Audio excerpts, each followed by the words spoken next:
Ladies and gentlemen, good morning. Assalamualaikum warahmatullahi wabarakatuh.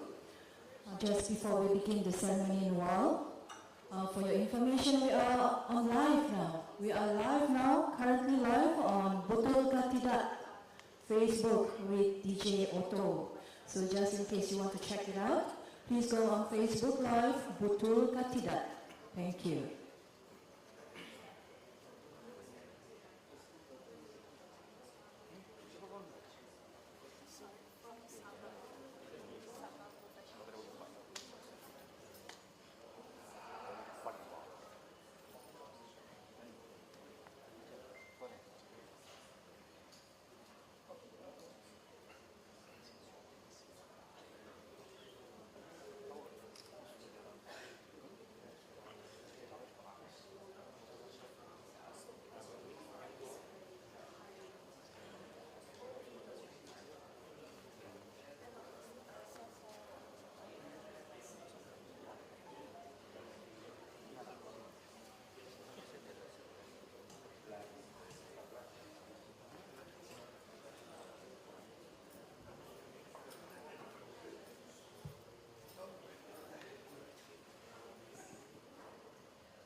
aiskrim, makan makanan yang manis, yang masin, rasa lilu sikit.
Announcing the arrival of our honorable guest, Yang Berhormat Datuk Seri Panglima Wilfred Madius Kamal, Tuan Member of Parliament and Chairman of Sabah Electricity, as well as the other distinguished guests.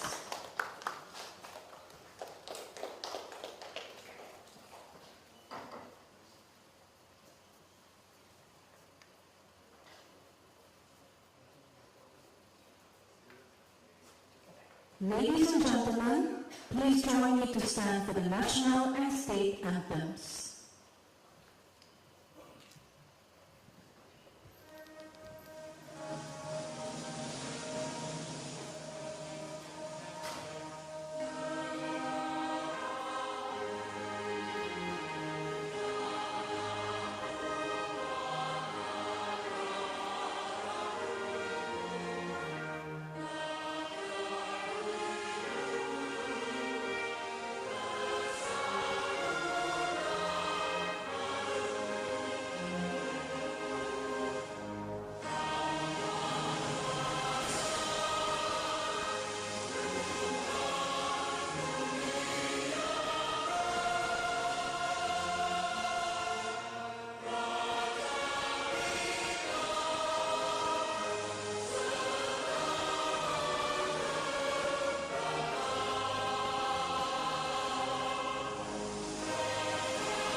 Please be seated. Thank you.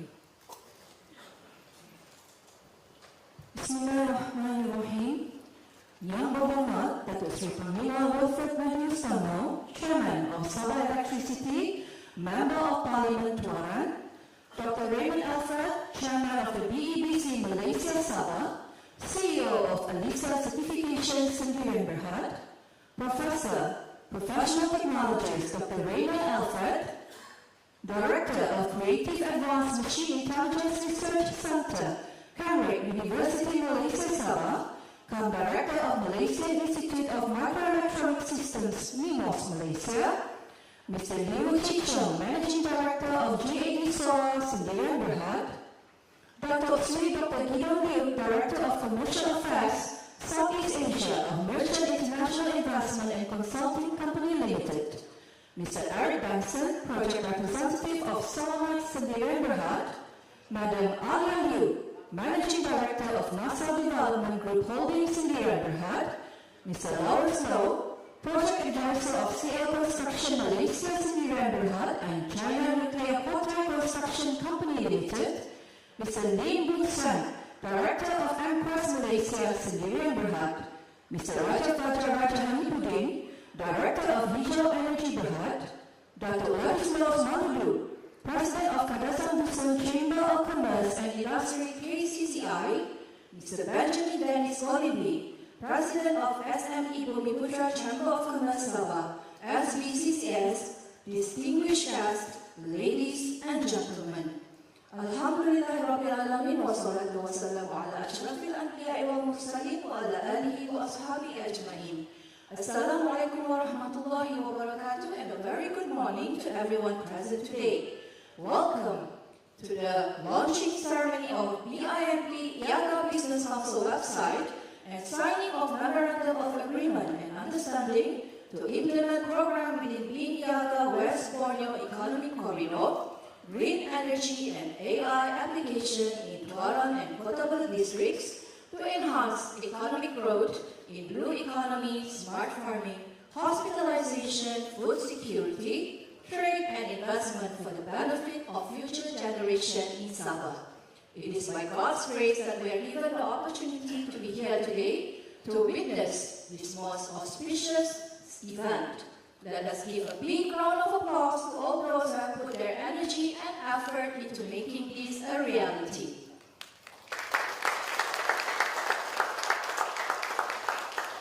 Without further ado, I would like to invite Dr. Raymond Alfred, Chairman of the BEPC Malaysia Sabah, CEO of Elisa Certification Sendirian Berhad, to deliver his welcoming remarks as well as to present the Bimp Eaga Business Council Program. Please welcome.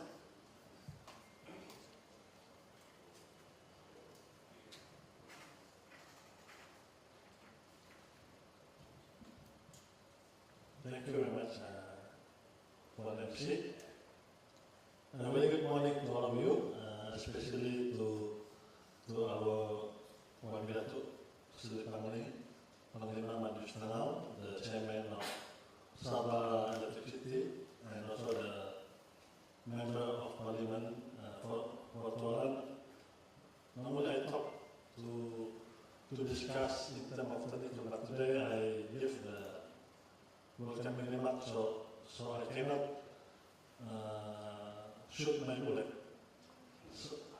So today I just want to welcome everybody. It is my great honor and privilege to welcome you all to this occasion, the official launching of our new website and the signing of the Memorandum of Understanding of this project in energy, AI, and socio-economic development. So today marks a significant milestone in our collective journey towards innovations, collaborations, and impact. Because I believe the Business Council, Bimp Eaga, was established in 1994. So that was 30 years ago. So for the last 30 years, I have not been heard about what they have done, what they have achieved. So today, that's why the purpose of the website and also the signing of the MOU and MOA with SolarGuard and also with the Malaysian International Investment proof that the government and the private sector, including the investor, can work together. Last time, 30 years ago, the first funding that they has established in Manila was 400,000 USD. they put in the bank, Asian Development Bank, and they run the project for the 4 countries. But that is the first one. Then the second one, we don't know what is happening there until I was elected by Tansi to lead the program. So that's why the most important thing here is, of course, we need to know what is our directions, because in the Bimp Eaga, most of the key players is all the rich men, and of course, all of our people in Sabah, like just now, Dr. Badu said, Toran become one of the poor districts in Sabah. Why?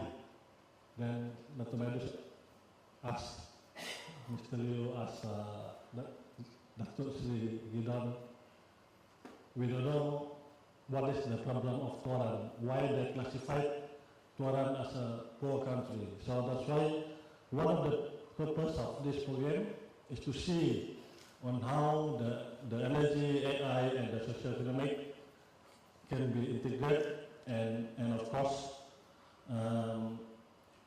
we need to support the Sabah Malaysia program, which include the Blue Economy Program, smart farming, food security, and also the industrial park. We want to develop this one for Toran, and if possible, let Toran lead the initiative, and also supported by our private sector. Of course, we have the local private sector, we have the investor from China, Europe, China, Japan, and through the Bimp Eaga Business Council, the partnership will be established. Because I believe everybody has a dream. My dream for the future generation will include one day a world powered with 100 renewable energy. Then the second one is energy can be accessed by everybody with a low rate. Then the third one, energy storage and efficiency can be improved so that everybody can access to the energy. Then what about the AI? AI integration for goods. We want to see AI system capable of prediction of the energy demand, and also even AI model to assist in the monitoring of climate change. What happened to the natural resources? And last dream will be bridging technology gap by using AI in education, healthcare, and infrastructure, promoting socio-economic equality globally. Then, of course, what is the step that we need to do? I believe last time I searched in the chat IPT. Then they give me these three solutions. They said the first thing that you need to do is invest in research. That means whatever that you do, you need to have the feasibility study, then to come up with the proposal. This is our proposal for the next 1, 10 to 20 years. In terms of energy, in terms of how AI can support our life, and how it can improve the socio-economics. That's the first one. The second one is collaborate globally. That means there is no limit. Last time when there is a project for the development in town or any project in Sabah, the most difficult thing is funding. Now, with the partners from the Business Council, we have at least so far I have signed memorandum of cooperation with the backup of funding 5.5 billion USD. They said, please let us know what you want to do in Sabah, but provided all the project must be approved by the government. Because for me, I think there is no limit for us. We should have the development the last 30 or 40 years because Sabah is rich with the natural resources. They have a big land for the solar. They have a big certain area. They have good soil for large smart farming, and of course my twin father said just now, based on UMS study, even though the government gives a lot of funding to do the farming, but the demand is not there.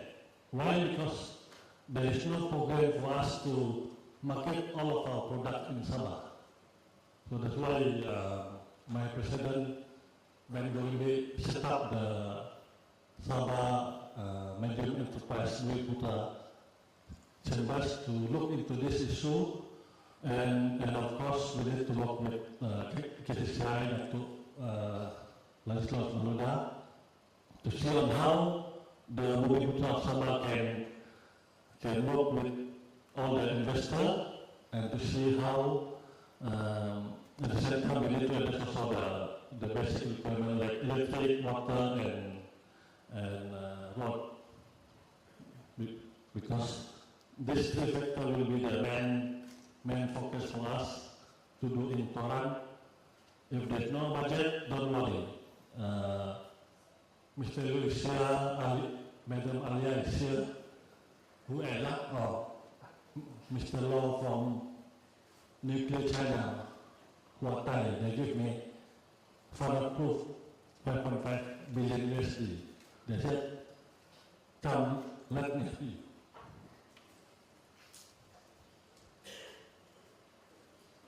Okay, I think to continue with my speech, of course our new website is designed to serve as a central hub for information, collaboration and engagement, bringing transparency to the forefront of our mission. Through this platform, we aim to connect with stakeholders, share our progress and inspire action towards achievement of our set goal.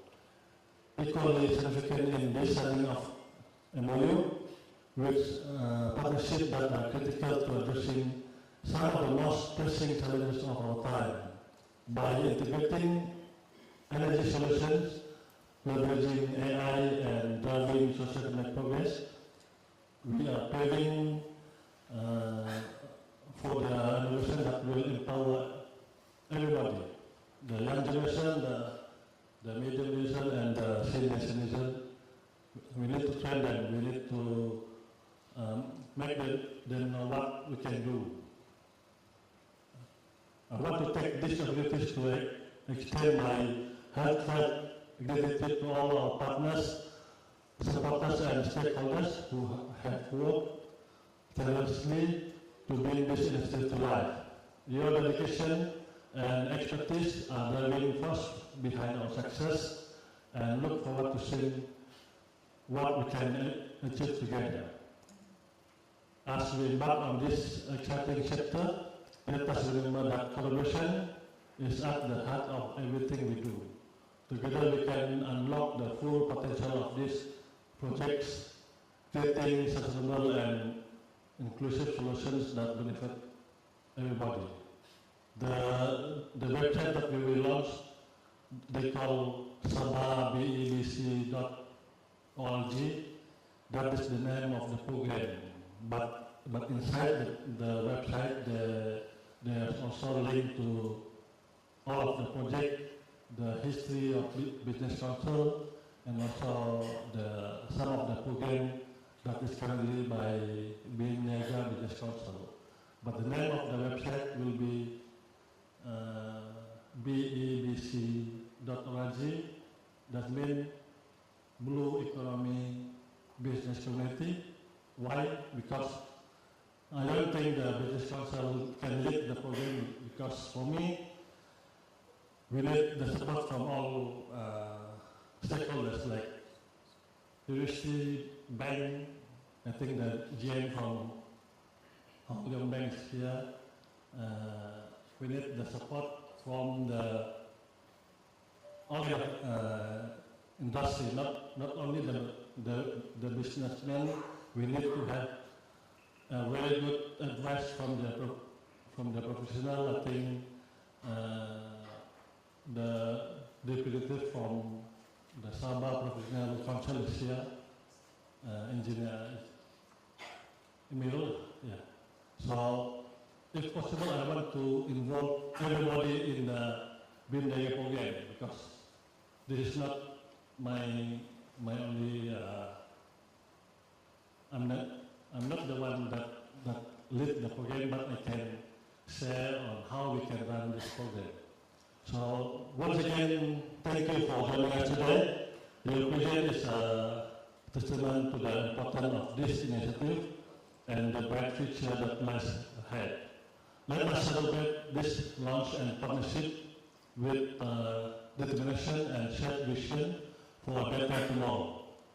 Hidup Tuhan. Sudah bangun ada semua.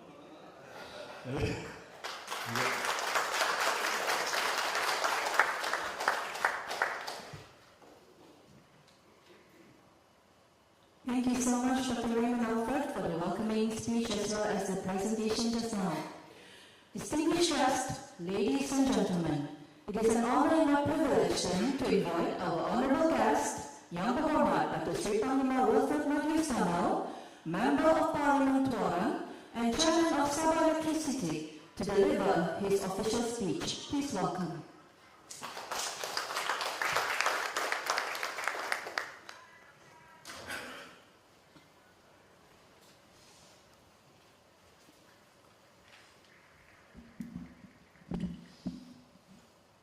Having a flu, seksi sedikit lah suara.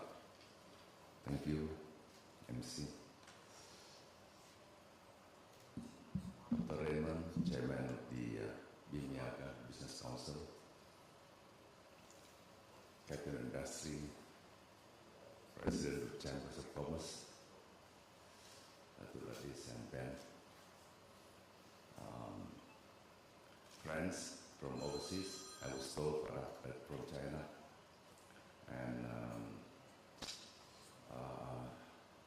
friends from Peninsular Malaysia that like to call me.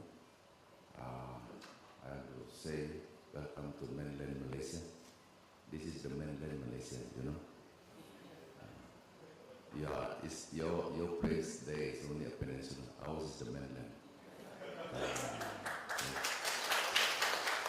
No, I'm serious. This land is 74,000 square kilometers. Sarawak is 124,000 square kilometers. We put that together, it's about 200,000 square kilometers. Peninsula is only about 132,000 square kilometers. So you are only less than 40% of the land. We are more than 60% of the land. So welcome to mainland Malaysia. A very good morning and blessed Christmas and Happy New Year to all of you.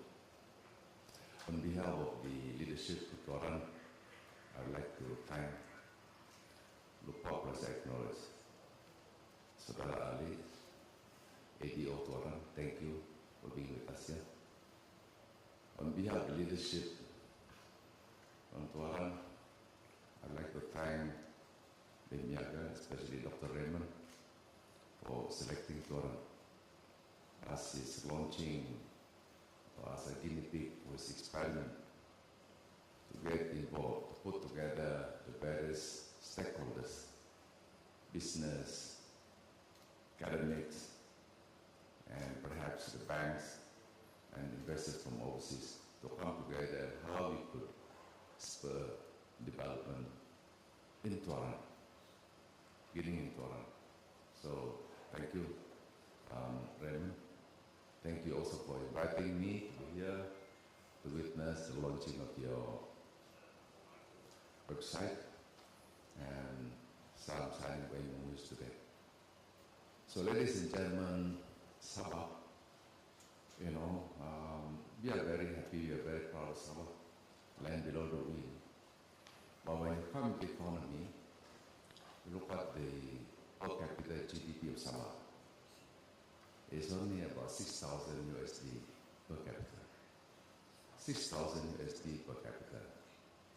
If you take it by World Bank standard, you need to hit at least 12,000 USD per capita to join the league of what they call a developed economy. Malaysia, by the way, sometimes is 11,000 USD or sometimes 12,000 USD, so just about there. But when we compare ourselves to Singapore, I like to cite Singapore because Singapore was a founding member of this nation, Malaysia. The per capita GDP of Singapore is 83,000 US dollars. So if you compare Sabah with only 6,000 US dollars, then you can say that we are really down there, right? We are really down there. So what had happened? Why did Singapore, have left us really, really far behind? And people say Singapore has a strategic location and all kind of excuses. But I think you and I will agree that leadership had played a very important role, and you will remember the great Lee Kuan Yew. He persuaded us, our forefathers in Sabah and Sarawak, to join him in his project Malaysia and form this nation called Malaysia, only to leave Malaysia 2 years later, and he started his journey for development. So here we are, Sabah. When you talk about the structured economy,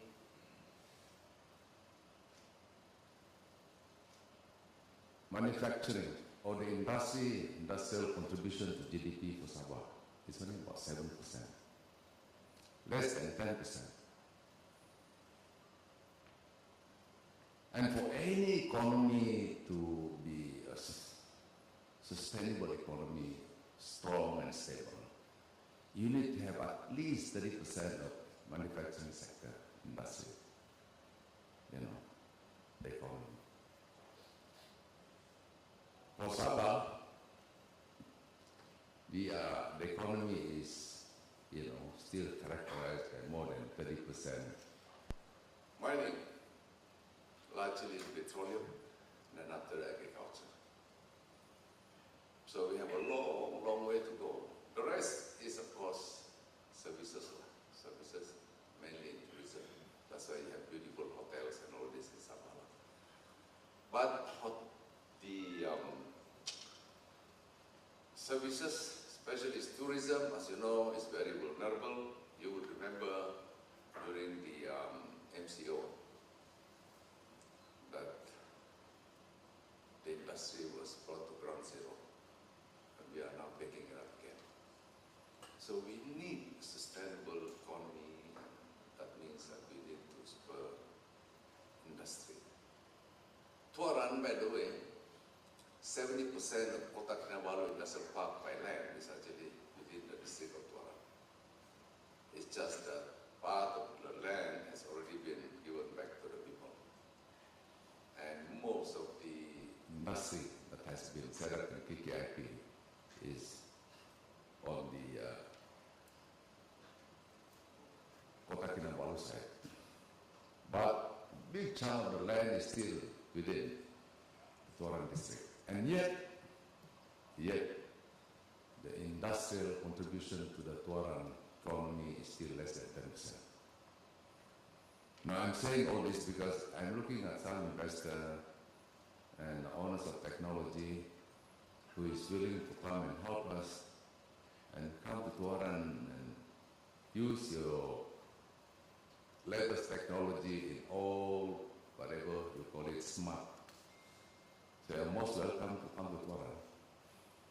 And we, as leaders in Tuaran, and the government delivery system anchored by the district office, we have just launched the economic development plan for Tuaran, prepared by the Institute for Development Studies, Sabah IDS. But you know, I am from IDS, and I know there are many of those kind of plans are sometimes collecting habuk. It's not being really implemented.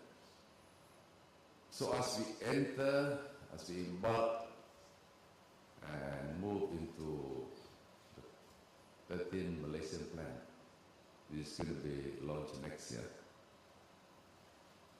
I suppose you guys, after you MOU today, you are most welcome to be part of the group to help us and put the plan into action. And one of the things we want to do is that we can have a real lab, much more than a workshop, you know. And let's look at the various sectors and how we can drive it. This is exactly what I'm trying to tell my friend Rafizi, Minister of Economy recently. He came here for an engagement. He called it engagement. He want to engage the leaders in Sabah, you know, in his effort to prepare the 13th Malaysian plan.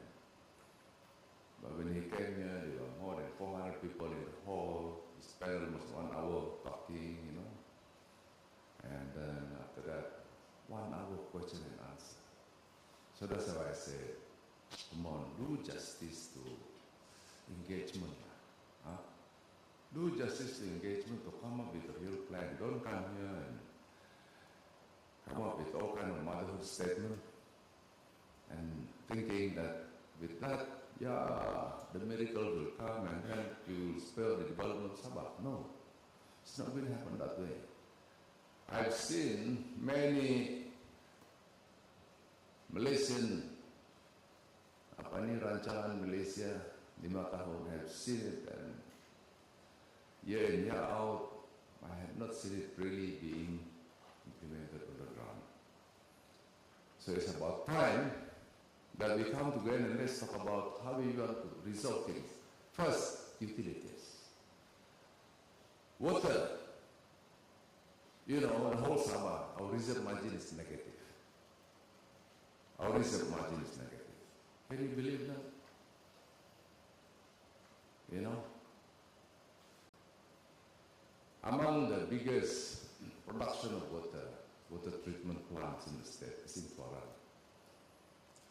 The Talibong water treatment plant, 80 million liters per day. We now have another Talibong 2, pasal 1, pasal 2.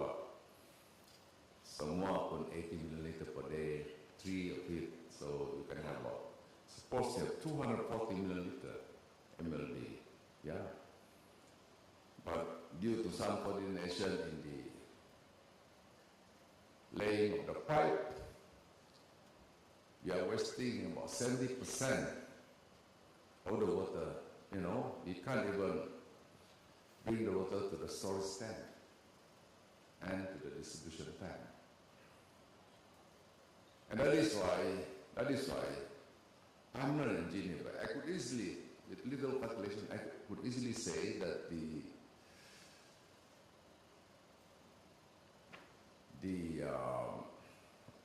have about 300 million liters per day unfulfilled. 300 demand unfulfilled. Can you imagine that?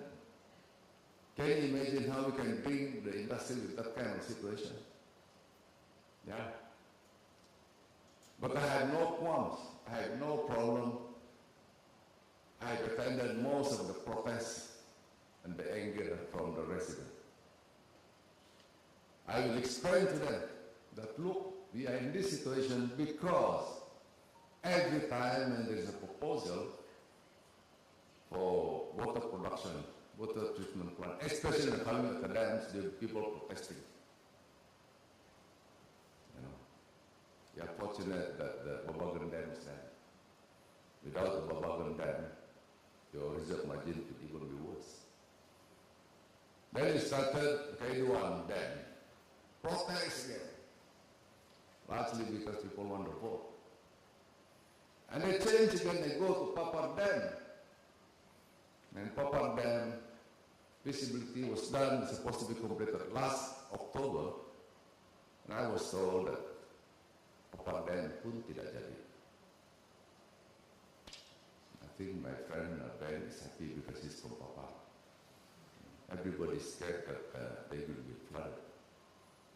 But look what is happening to us. You come up with initiative to come up with a water production plan and you say you don't know. You protest. Yeah.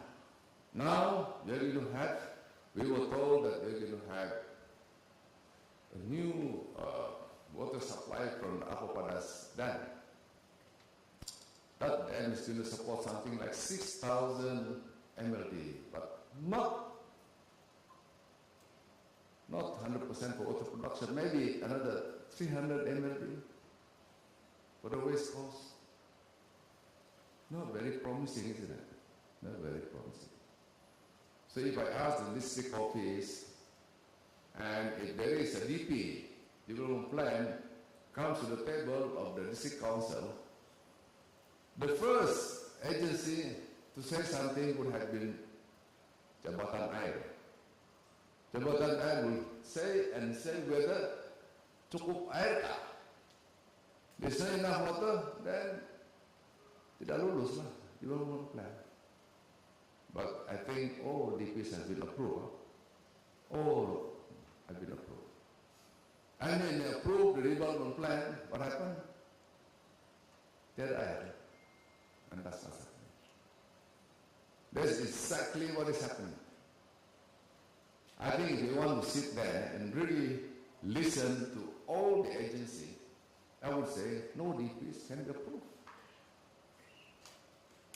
I don't know how Bumba will approve with no water. Huh? Jabatan Air tidak boleh lulus because no enough water. Bumba pun lulus juga with no water. I mean, come on. Let us be really serious. This is the situation. Look, it sounds depressing for the new year, kan? But that's exactly what is happening. Bila cerita pasal air. And then as you complete the Talibong 2, Talibong 2, Pasar 2, the treatment plant, completed. And while all the waylift for the pipe has already been approved, datang lagi ini Pemborneo. Datang Pemborneo, yang waylift pun habis sekarang. So you have no way to lay the pipe. And so what happened? Terpaksa itu pipe pun masuk dalam itu jalan raya Pemborneo. Ada yang di bawah, ada yang saya tidak tahu macam mana. Exactly what's happening. And for as long as the pipe is not done, only 30% of that 80 MLD sampai ke storage tank. 70% is. So this is what's happening. That's my message to my friend Rafizi Harito. Where is the coordination? It's not only a coordination between the state and the federal, but a coordination between agencies. JKR, Jabatan Air, and all kinds of things. This is exactly what's happening. And so I was talking to some friends the other day, what do I do? Sampai bilang, can I wait for these guys to go and act together and resolve the water problem? So I said, no, maybe we can have to have some underground water. You know, I have done most of it, you know. I don't even have to hire a geotechnical consultant to find out whether there's water down there. You know, I'm an ex-minister mostly, so I can just call my Ampasa and get satellite data. They'll give me the data whether there's underground water in there. You know? And I'll ask them, itu air payau apa betul-betul bagusnya air? Kalau payau macam mana? Masin makan. Then you have to treat it again. If you treat it, what's the point? It's better you go for desalination kan? Daripada laut, daripada di bawah. So how I can see Dr. Raymond is having a big dream, but under the circumstances, maybe all the housing areas that has been approved, DP approved, maybe we'll have to have underground water, serving every housing. Sehingga kita bisa selesai. I call a spade a spade. Daripada hari-hari, kau tengok rambut saya tiada sudah. Tengah malam. Tengah bikin kerja pun habis kerja. Kena telefon, IYB tidak air. Can you imagine you are in the third floor of housing, third floor. Kan? Orang meninggal, Muslim lagi. Macam mana? Air tiada. Can you imagine that? This is the situation we have. I'm not discouraging the investor, I'm not. I'm presenting this challenge so that you can come up with the technology. Where is the smart you're talking about? You know, because from problem comes solution, kan? Alright? So I'm interested to see a solution. I cannot wait for the big dam because every time you have a dam, somebody is going to protest. So what do? We innovate. Next, energy. I'm the chairman of the Sabah Electricity. And they said, wow, Madius jadi chairman selesai semua. Kan begitu, Pak. I'm only part of the governance. Right? I'm a utility company. There is a regulator above us, which is Sabah Energy Commission. And there is the government, the state government, as a policy maker. When I say policy maker, you're talking about basic allocation of fuel to generate electricity. I'm talking about gas. I'm talking about what other sources of generation. Begitu. But one policy that the state government have come up is that industrial parks and perhaps even industries, you can secure your own license from Sabah Energy Commission and generate your own electricity as a third party, so that you don't have to bother with the tariff that I have to impose from Sabah Electricity. So there again, you have an industry and you can come up with your innovative sources of energy. I have seen many coming to me, tidal wave, all kinds of things. And then they have big words like blue economy, Dr. Raymond. But at the end of the day, it all boils down to dollars and cents. How much does it take you to generate a unit electricity? Using, people talk to me about geothermal or rather ocean thermal. People talk to me about tidal wave. People talk to me about all kinds of technology. But for us in the utility company, at the end of the day, I'm going to ask you, how much does it take you to generate per unit electricity? And if you generate more than 30 cents per kilowatt hour, then don't you waste your time, don't waste my time. Unless you agree and support us to increase the tariff. Peninsula and Malaysia, the TNB announced yesterday that they're going to raise the tariff base. Itu Peninsula. Already they are 39 cents per kilowatt hour. Here we are only 34 cents. Hey, by the way, this is New Year, and you heard me that the federal government will give subsidy to us is going to be a black Christmas, black New Year. Huh?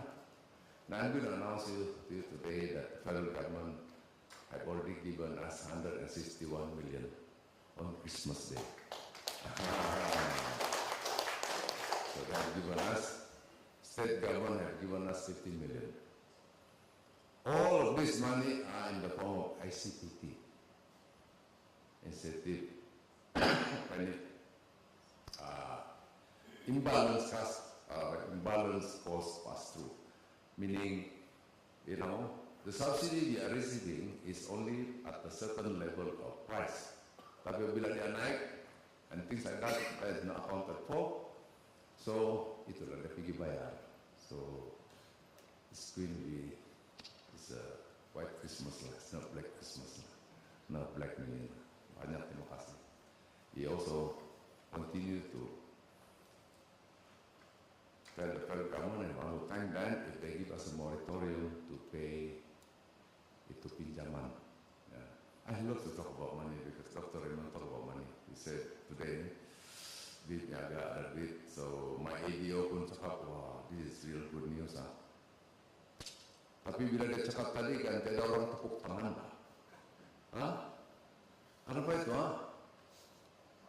Kamu orang tepuk tangan betul itu cakap dari si Dr. Raymond tu. Ada?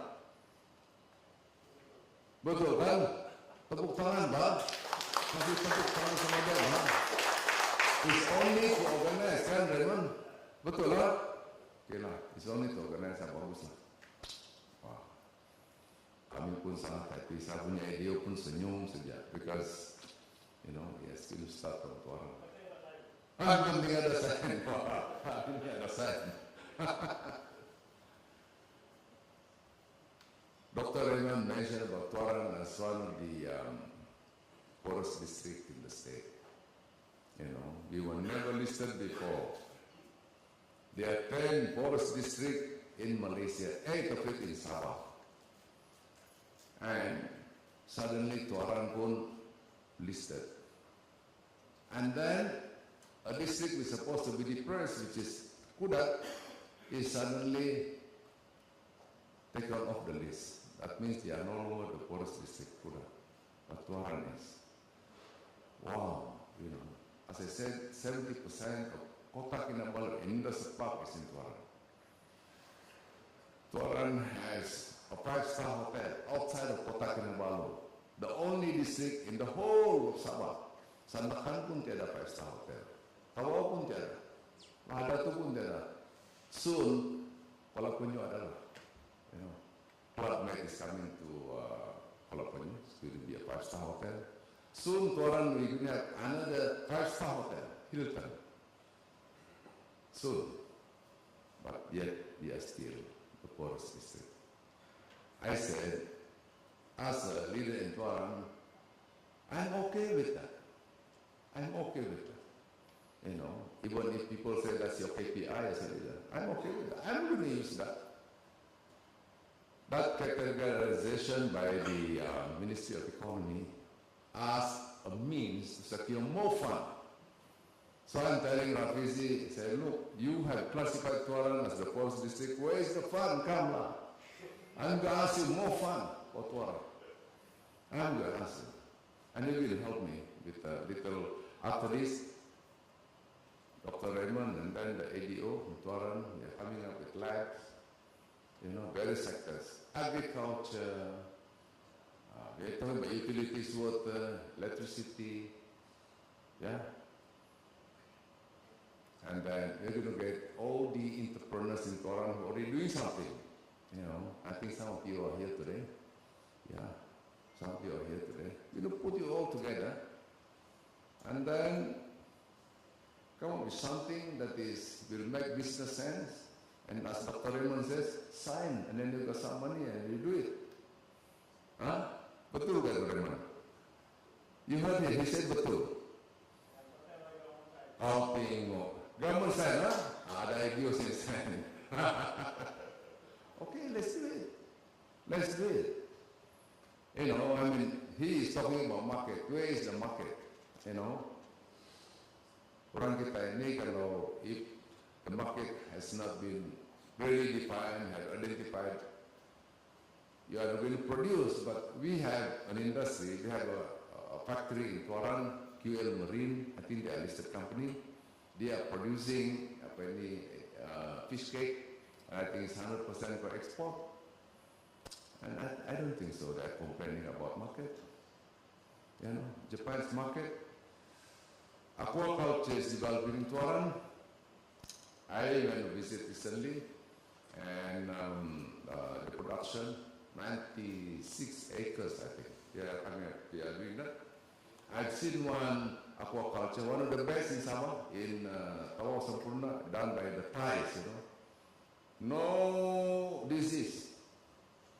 90% export to Japan and Korea. You know, I went there because we in SSB, they are one of our large power consumers. They are consuming something like 2 megawatts. Because while powering their pulang, they also have a cold storage. You know, I want to see that happening in Tuaran. I want to see Tuaran. We have mangrove swamp, you know. I want to see aquaculture developing in Tuaran. Boleh ke itu, Dr. Emma? Dalam bulan sudah ooh. I also want to see innovative part like, you know, we already have somebody who is producing itu telur and then mushroom and things like that. But I want to see bigger market, the better product and things like that. Boleh bahkan? Kau tengok, semua pun boleh. Pasal sign kan? But this is not Boleh land, no. No, Boleh land. This is Tuaran land. Tuaran, by the way, Tuaran is more than 1,000 square kilometers. And by comparison, Perlis is only 850 square kilometers. We are bigger than Perlis. Malacca is only 1,600 square kilometers. Almost the same size. The only difference is that in Tuaran there's only 1 MP. Perlis 3 MP. In Malacca, I think they had 5 MP. You know, of course, Perlis they have a Sultan. You know, they have a Menteri Besar. They have 12 Harun. I only got 4. You know, that's the difference lah. They have their own university. We don't have. Kecil saja, Pak. That's why I say this is mainland Malaysia. I mean, they come here, they keep on saying, oh, you are given the biggest allocation. Tanah besar, bah. Kenapa kau cakap begitu? Itulah saya cakap sama Puan Rafisi itu. Okay, so ladies and gentlemen, I'm happy to be here to witness the MOU signing ceremony. I also want to listen to the Dr. Raymond Twins, brother, professor, about his technology. We should make full use of UMS, whatever expertise that we have. And I think that is the advantage for us in Foreign. We have UMS, you have UITM, not far, you have the Kota Kinabalu, Polytechnic, we have industrial latihan, perindustrian, we have all of it, the ecosystem is there. I think it's waiting to be tapped, and I hope that all of this will be taken into consideration by the 13 Malaysia plan. Kalau dia buat juga macam yang dulu, and hoping to get different result, I'm telling Rafizi, jangan begitu Pak. You know, orang bilang doing the same old thing, hoping to get different result. Padilah kamsat order palui. Bagian palui because this guy here is talking about smart. Smart, not just smart technology, tapi smart sikit semua. Okay, so itu saja yang saya cakap-cakap. I hope you are not bored. So blessed Christmas and Happy New Year to you all. And with that, congratulations to Bimp. Terima kasih. I would like to request for Dr. Sukamana to remain on stage, and I would like to invite Dr. Raymond Alfred and Professor Tess, Dr. Raymond Alfred, to accompany Yang Muhammad Dr. Sukamana for the launching of the Eaga Business Council website.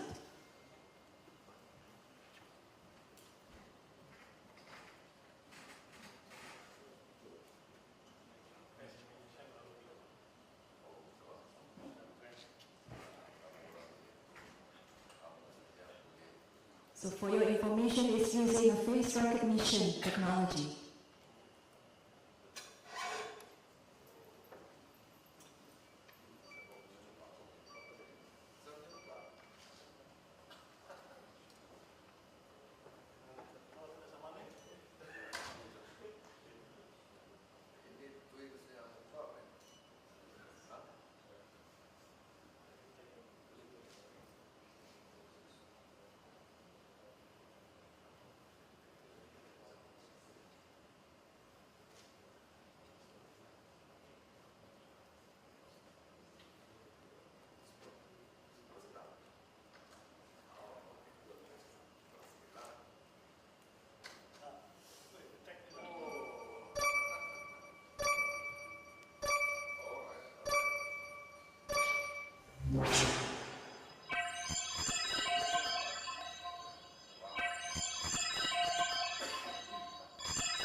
Welcome to the launching ceremony of Sabah Blue Economy and Business Community website and remote signing ceremony.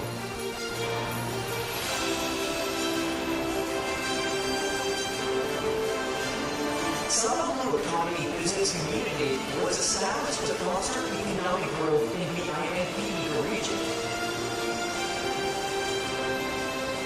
The mission of Sabah Blue Economy Business Community is to foster economic development, enhance cooperation, and advocate for policies that benefit our members while contributing to the overall growth of the state of Sabah, including other Bimp regional areas.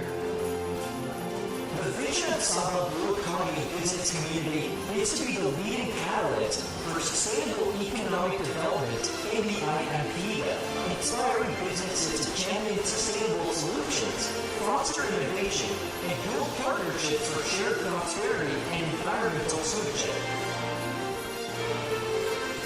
Setting principles to strengthen the direction of the EBC in the new era of Bimp Eaga Business Council in Sabah 2023 onward.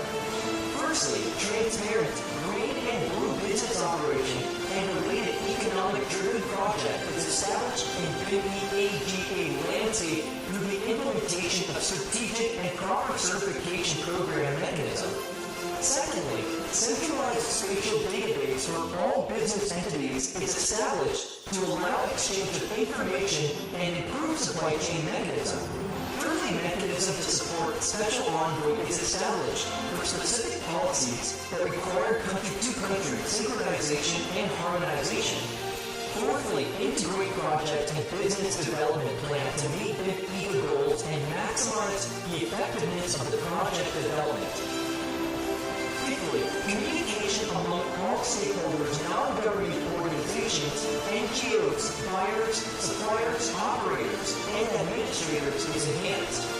Then, technical solutions, conflict resolutions, and recommendations from the Business Council is identified to enhance the implementation of Bimp Eaga program at district, national, international, and regional level. Finally, promote the cooperation among all the Bimp Eaga players in our countries, including the other member of ASEAN. Sabah Blue Economy Business Community is key to driving sustainable growth and innovation in the Eaga by promoting responsible business practices and supporting the BED 2025 agenda. They contribute to the Sustainable Development Goals as the EBC fosters collaboration and knowledge sharing, aiming to enhance the welfare of communities.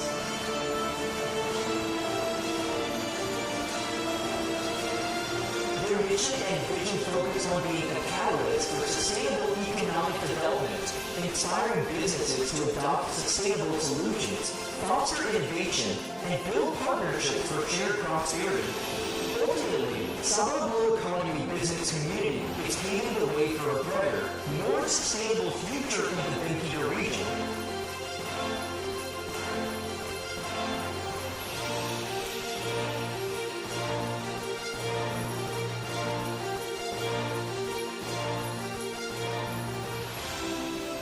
Congratulations on launching the Eaga Business Council website. A heartfelt thank you to Yang Muhammad Dr. Sri Panglima for the speech just now, as well as for launching the gimmick. Hashtag yang penting sign, Datuk. Honorable guests, ladies and gentlemen, moving on to the next agenda, I would like to invite Professor T.S. Dr. Raymond Alfred, Director of Creative Advanced Machine Intelligence Research Center, Cambridge, UMS, and Director of WIMOS Malaysia to deliver the keynote address on driving regional growth, harnessing energy, AI, and socio-economic synergies in Bimp Eaga. Please welcome.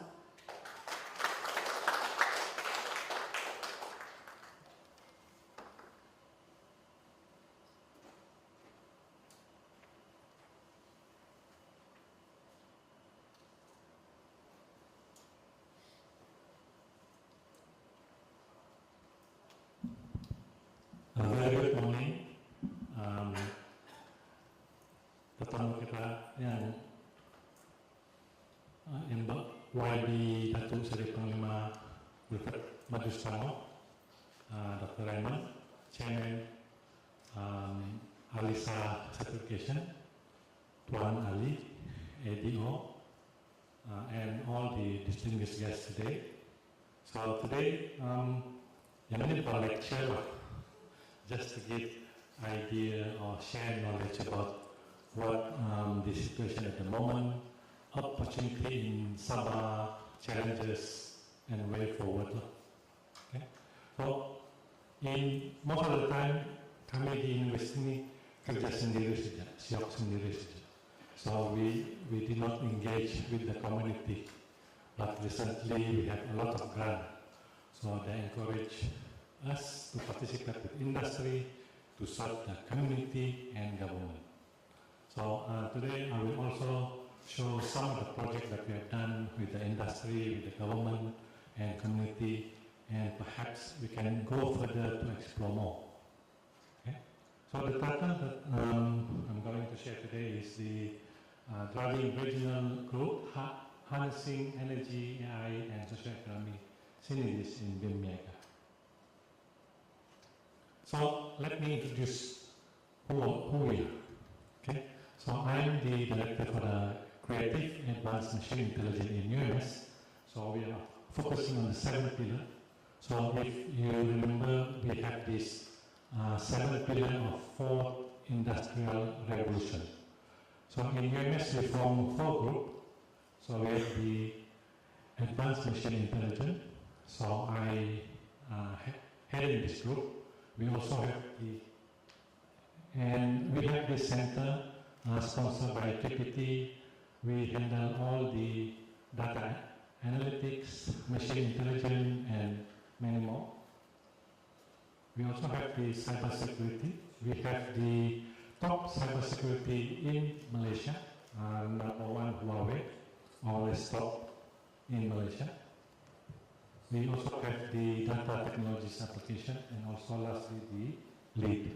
So this one, if you want to know or gauge sentiment about certain issue, they can look at that one. What they do, they look at the social media, and then they analyze what people think about certain issue regarding government matters. Okay? So these are the people that we have. We do exist. These are 7 people for my group. We also have the data, headed by Dr. Hanafi, the decan. This is the lead people. So if you want to summarize or gauge into public opinion, this group can handle that one. And also we have the cybersecurity. Okay? So we deal with smart hospital, smart tourism, smart agriculture, indigenous culture, and also biodiversity. So at the end of the presentation, I will show some of our prototype or showcase. Okay. So I know some of you, investor, researcher, politician, cum businessman, and also some of my friends So today is just to share with you some of the opportunities that we can go together, and also the challenges, and also the way forward on how do we go forward. And we go back to the establishment of Bimp in 1994, like I mentioned 30 years ago.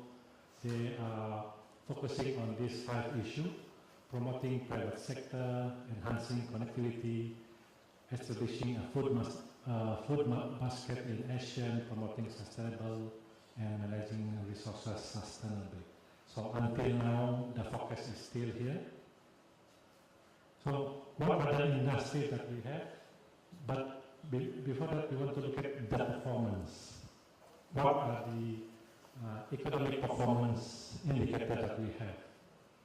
So the first one is to look at the GDP growth. So that one is on your right-hand side, 2023.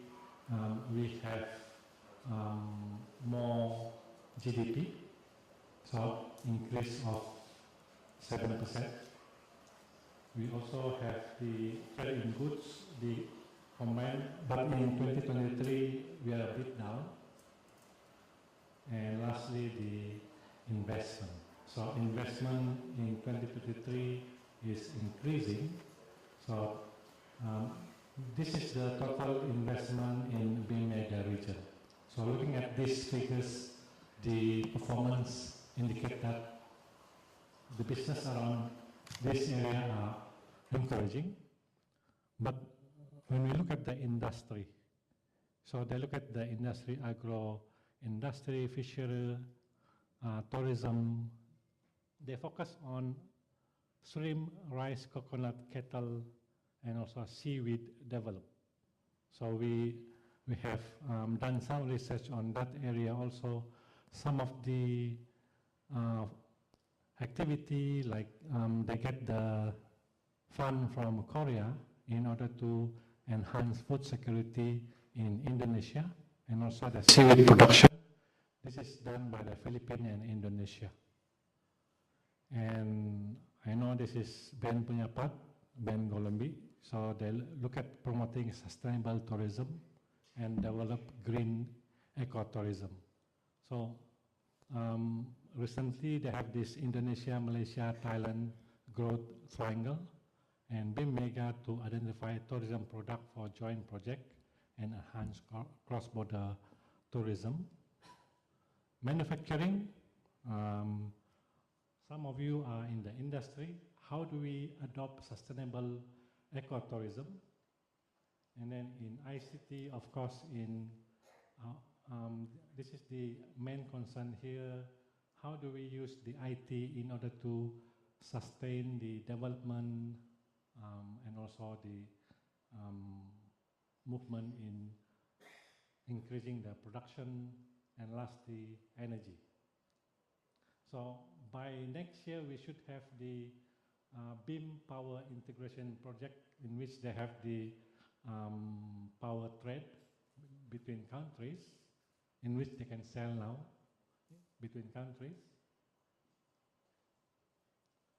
So I suggest some of the investors here, we can look at some of the AI transformation, especially in agriculture.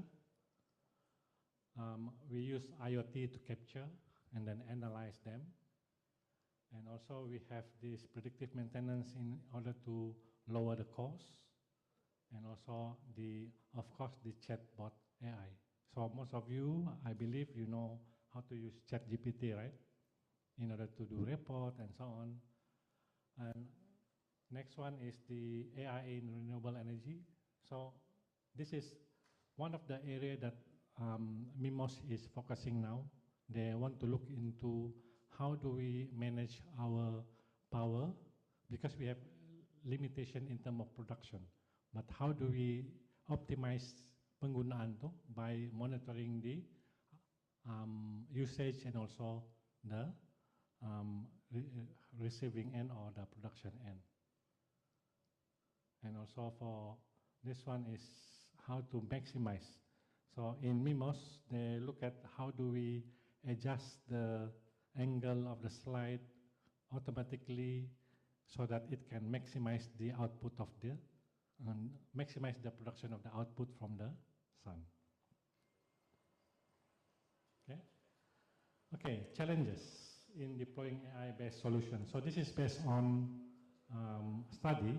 So we compare a few countries.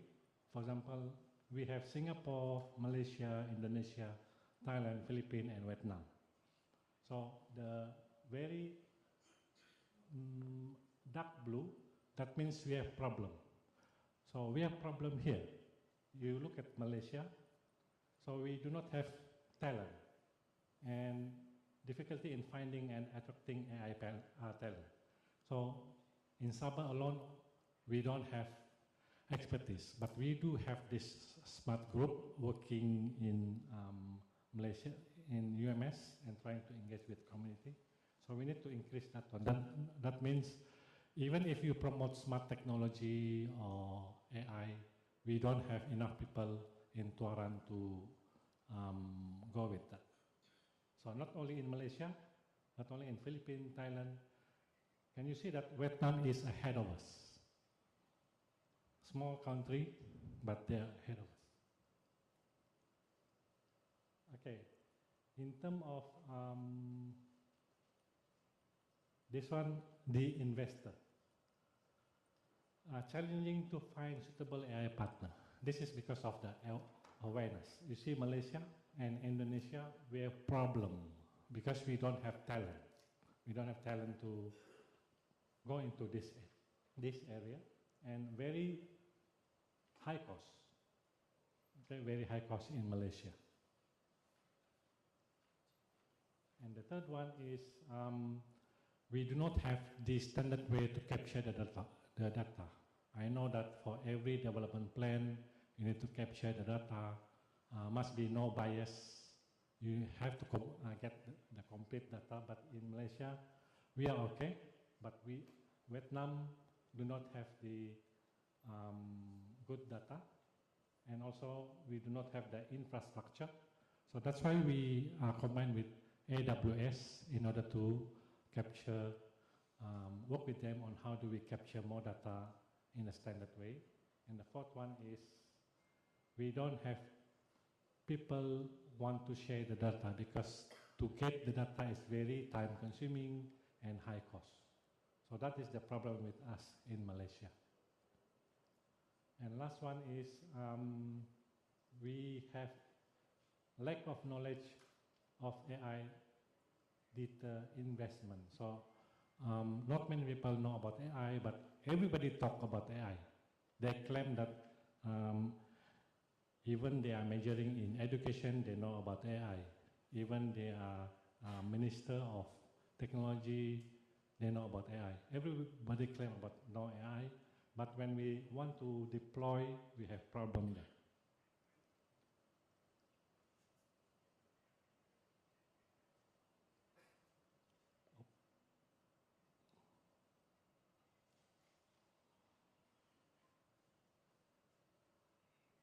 Next lah, habis bateri mungkin.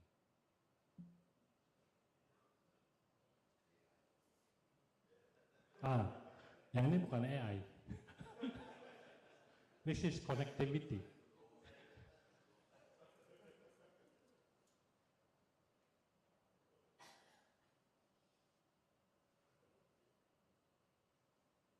Okay. Dia marah sudah terus jadi oke. Okay. So, way forward. So this is recently, last year, so Bimp mega country electricity trade by 2025. So this is next year. So next year we will be able to trade, buy and sell power. So if we manage to produce enough power, then we can sell to Philippines. Okay? So we need to strengthen AI and energy collaboration by getting more investment, do more project in energy production. And also we need to look at how do we enhance the digital infrastructure, especially in Sabah. We do not even have a data center. So how do we plan properly for the whole district in Sabah.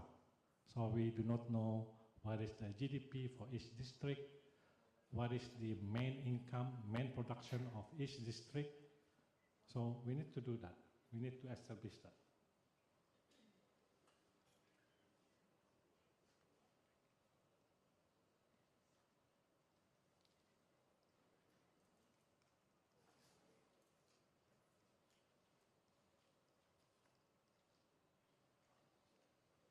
Next.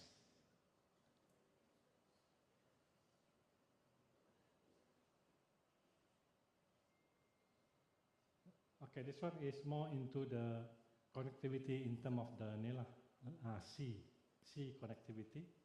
Next.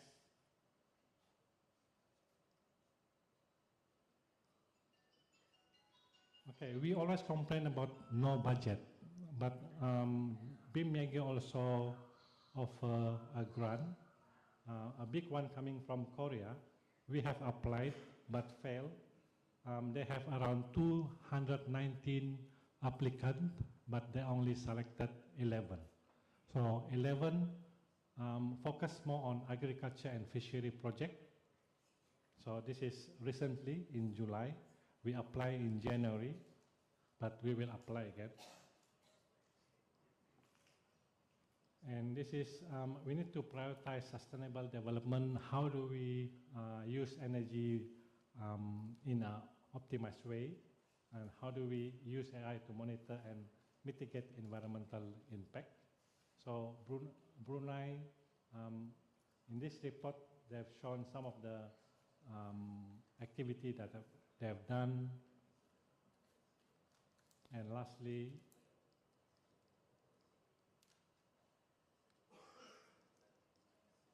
next.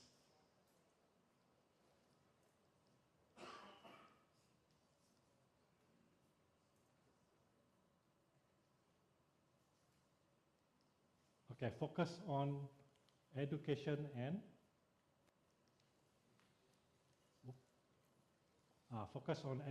workforce development. So in Sabah, I think Liu mentioned about TVET. Everybody focus on TVET. Mimos have now the Mimos Academy.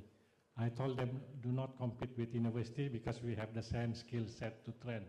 So they need to focus on semiconductor, IC design, focus more on other area that IPTA do not focus on. But they want to be in the same business. Next.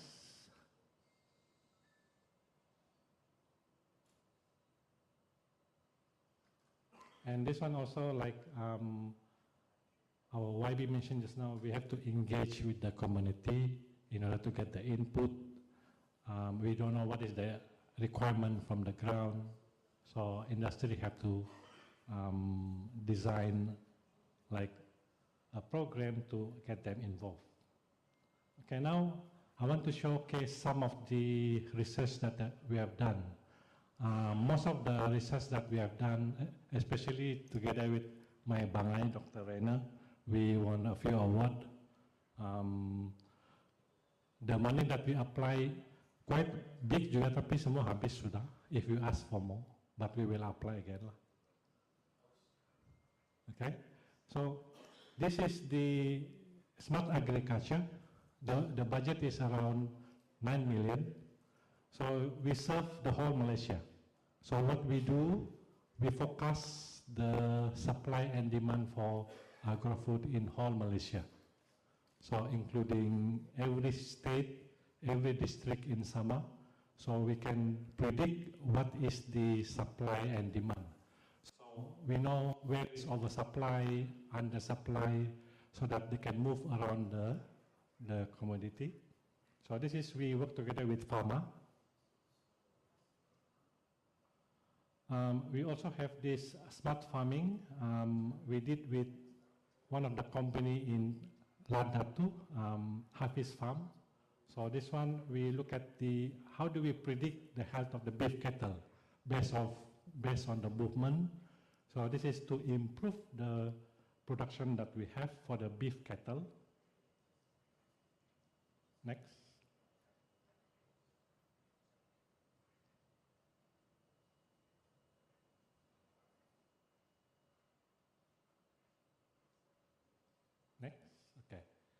So this one is, we use drone in order to capture the hyperspectral images. And based on the image, we can look at the health of the land. So based on that, we can optimize the baja and also which area that we want to focus in order to increase the production of the paddy. This one again, me and Dr. Janyo Rios, because we see that in order for us to increase the production of the cattle based on the weight, we need to program the feeding menu untuk the cattle. Bila kasih makan, how much to kasih makan. So every 1 month, we need to weight the cattle. Tapi untuk weight the cattle, we need to push them to the scale machine. So very stressful for them. So what happened is that we design an algorithm.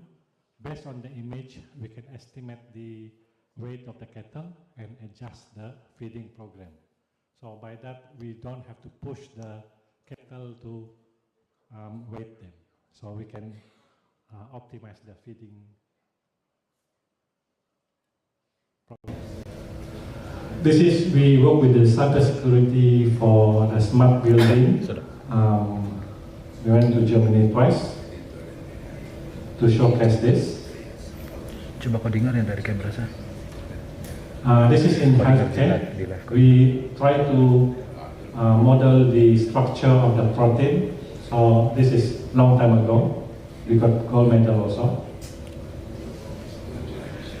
This is the biodiversity, working on how do we estimate the carbon stock estimation. Sekarang nih dari saya nih. Ya, ini dari saya punya video audio. Okay, we also work with industry. We work with NCT. Okay. This is for the shipping of sea product to China. So we combine AI, IoT, and edge computing. So recently we get grant for this. So we will start the production by January. And we also work with MQuest. So MQuest is here, Ryan and Mr. Liu. So this is in Tuaran. So what we wanted to do here is that we want to deploy AI application in the hospital. So we had the meeting last week and they liked the application. So we have a few AI application here. We also went to Bangkok to look for green energy, hydrogen. This guy from German, they propose this is the green technology that they propose that can produce hydrogen. And these are some of the mini projects that may be relevant. So in healthcare, we look at the dermatitis detection. This is breast cancer prediction. This is cardiovascular image classification. So all dealing with healthcare. We also look at the smart document, try to classify text document, try to detect fake news because banyak viral kan. So how do we verify? How do we detect fake news? And also how do we gauge the sentiment among the community in Malay language? And some other tools like we managed to predict stock market prediction, facial emotion recognition, smart traffic sign recognition, and lastly in smart, this is used for citrus leaf disease detection and also the fresh agro-food community consumption per capita in Malaysia. So this is just the mini project that we have. Okay, so in conclusion, what we need to do at the moment is that we need to improve efficiency and sustainability in agriculture, promote sustainable development, fostering innovation, enhance digital ensuring inclusive growth. So basically what I can conclude here is that we all need to work together, industry, government, community, academic. So we need support from each other. And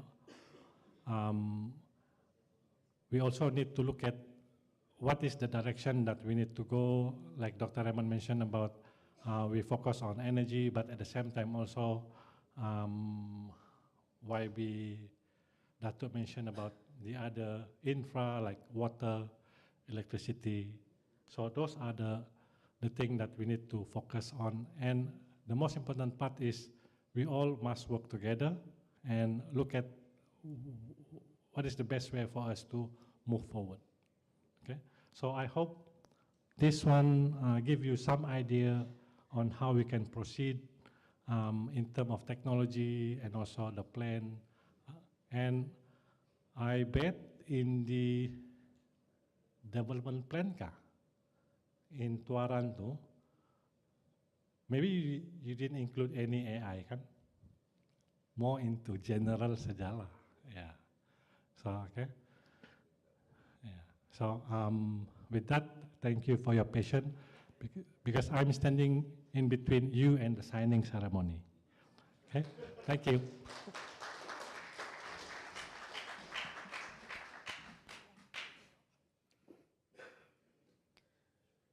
Highest appreciation on the keynote address delivered just now by Professor T.S. Dr. Rainer Alfred. For the presentations by BEBC Business Council's partners, I would like to invite the first presenter, the Director of MQuest Malaysia Sendirian Berhad, Mr. Lim Boon Seng, to present on AI in revolutionizing healthcare. Please welcome.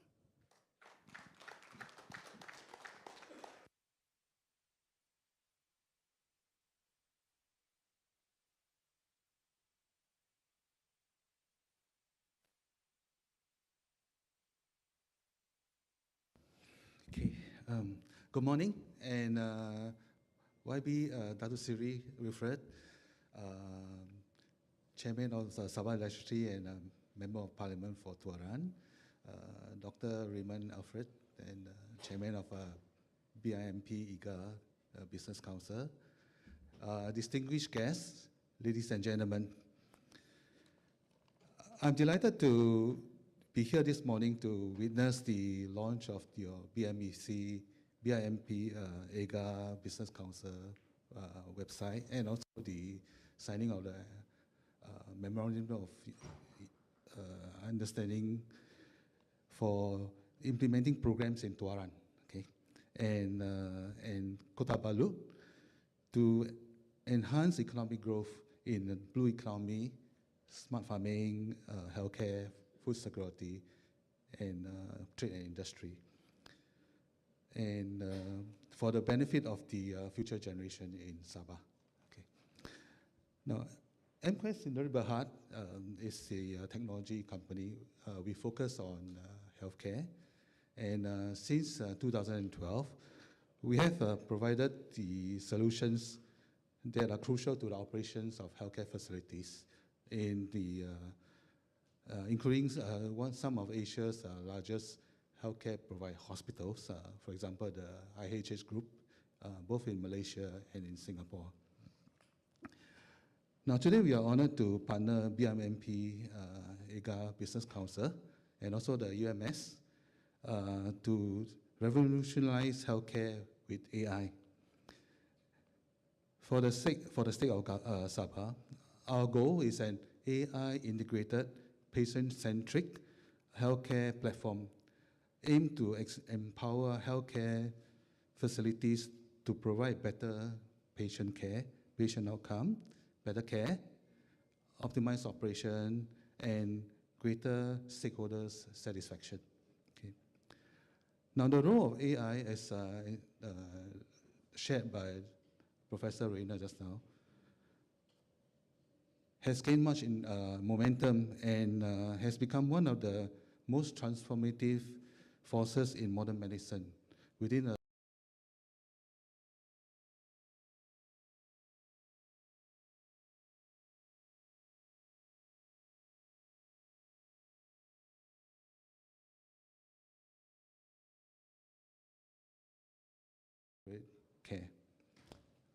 Now, personalized medicine, which is an area that has been in a game changer. Okay, no two patients are the same, and neither should their treatment be. Analyzing genetic information, lifestyle factors, and physical and medical history all can help tailor the treatment. This personalized approach to revolutionize how we addresses diseases where AI can help to match patient with the most effective therapies based on their unique genetic profiles. Okay. Now, AI is also making waves in predictive analysis, able to predict a heart attack before it happens. Algorithm now can work with personal device, wearable devices, and we can capture data like heart rate, sleep pattern, activity levels, and flag early warnings for chronic diseases. This shift from reactive to proactive care has the potential to save millions of lives annually. Okay. Another important growth area is addressing the healthcare inequalities. Many parts of the world today lack access to good medical care and doctors. AI-driven tools such as the virtual medical assistants, and telemedicine can bridge the gap. Through smartphone and internet access, these tools provide patients in remote areas with the crucial healthcare services. Okay.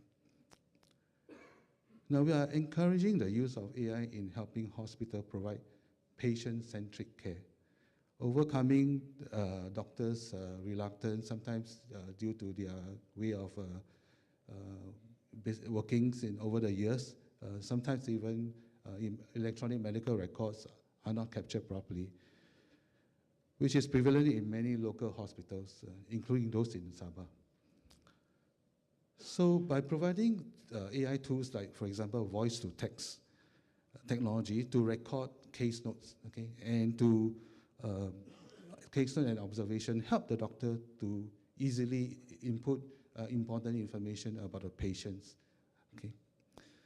And moreover, like just now, Professor Rayner talked about chatbots and also the large language model. This help to provide healthcare workers with information quickly and accurately, okay, to help patients with their treatment. And we also witnessed the use of facial recognition and biometrics. So this technology can help to positively and accurately identify individuals' identities. Okay, so I understand that for example, in this part of the world, there could be people who are without proper identifications, and they also need healthcare. They also go to the public healthcare facilities for treatment.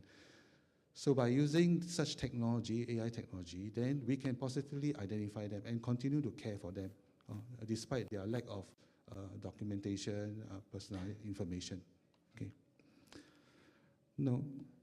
So for this, we are happy to say that, like what Professor Rayner just mentioned about the collaboration or so far the investigation that we have with Hospital Tuaran. And also maybe moving forward, we hope to also be able to go into the other hospital like Balut or Kota Balut or even like Beluran. Okay. Now there are challenges in adopting AI. These include issues like data privacy and also lack of biasness in AI algorithms, and the importance of maintaining human oversight, significant concern. But with the right policies and framework, these challenges can be overcome. Now, today, the AI integrated patient-centric healthcare platform that we are collaborating with BIMP, Eaga, and together with the University of Sabah, University of Malaysia Sabah, is about augmenting human intelligence. Okay, doctors, nurses, and caregivers will work hand in hand with AI, combining the empathy and the intuitions of human with the analytical power of machines. Okay. In conclusion, AI is not just about revolutionizing healthcare, it is humanizing it. By enabling faster diagnosis, more personal care, treatment, broader accessibility, patient-centric care, AI is bringing us closer towards a future where everyone, everywhere, can lead healthier and longer lives. Okay. Hereby I want to wish everyone Merry Christmas and blessed 2025. Thank you.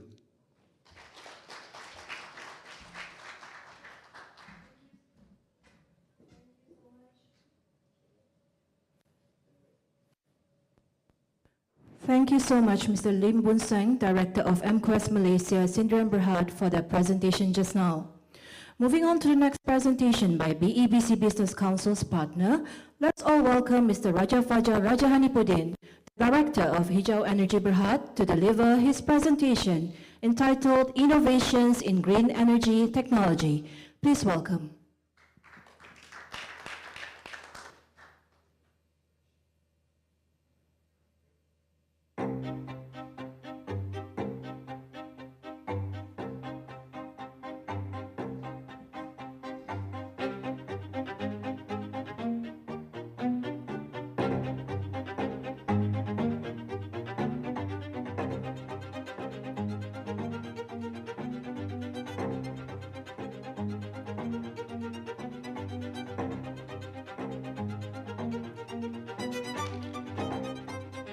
Can I mic? Assalamualaikum warahmatullahi wabarakatuh. Okay. Bismillahirrahmanirrahim. Allahumma salli ala Muhammad wa ala Muhammad. Salam and a very good morning, ladies and gentlemen. First of all, I would like to thank Dr. Raymond Alfred, CEO of ELISA, Certification Sdn Berhad BBC Sabah Chairman, our honorary DSP Wilfred Modius Tangau, and BMP Eaga Business Council for inviting us to this event. This moment could be a game changer for the future of energy industry. Allow me to introduce myself. I am Muhammad Zubair Amri, the CEO of Hijau Energy Berhad. I represent our President, Professor Dr. Haji Misi Yusof. Now let me share some details about our innovative regenerative power generated through my slides.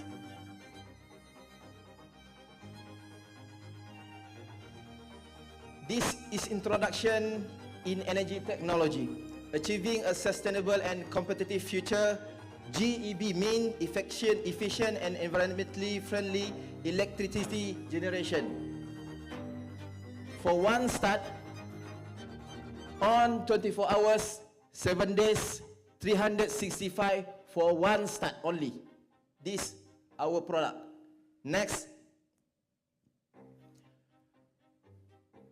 This now we do 30 pieces of that green energy box. GEB, regenerative power generated, utilize induction principles, function as induction motor and alternator. For the first time in our mankind history, GEB works induce electromotive force, which means EMF, generated when electric current flows through a conductor. Voltage formation during current flow. Back electromotive force, BEMF, produced when current moves in the opposite direction. Generate magnetic flux around the conductor.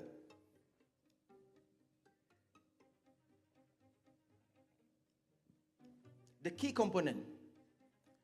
GEB key components, induction motors, drive necessary mechanism, generate EMF for electrical energy.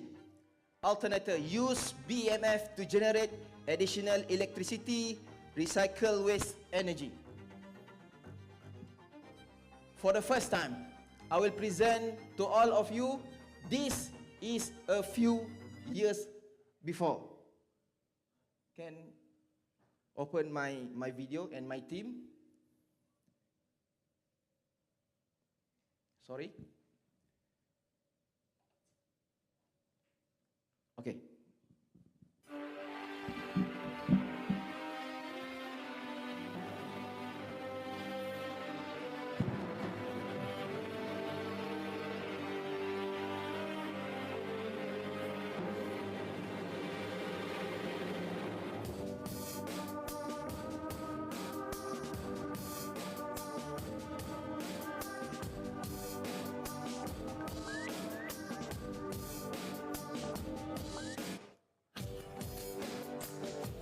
This is 2017 in our small office, small factory. 2017, now 2034. This is a simple basic motor.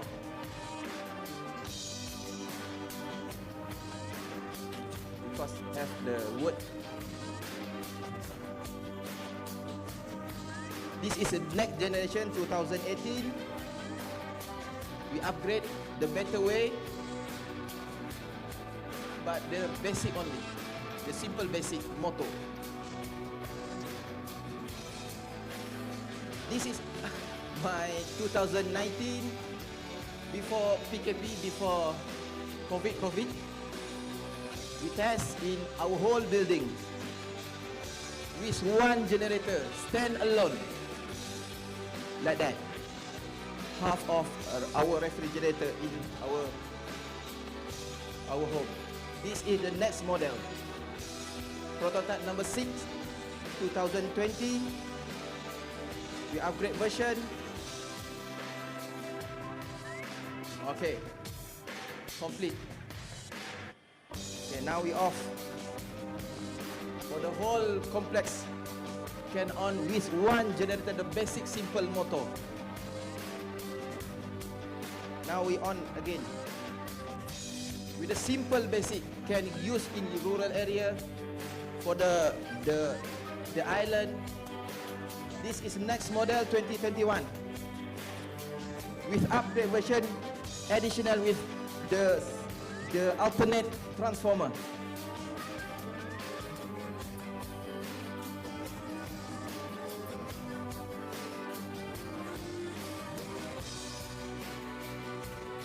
But the panel today can touch screen only. This is a basic principles.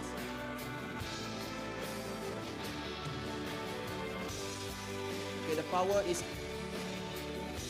good. This is a basic transformer. The small space we can upgrade over than 100 kilowatt. Now we target to achieve 0.5 megawatt with the simple basic container 20 feet.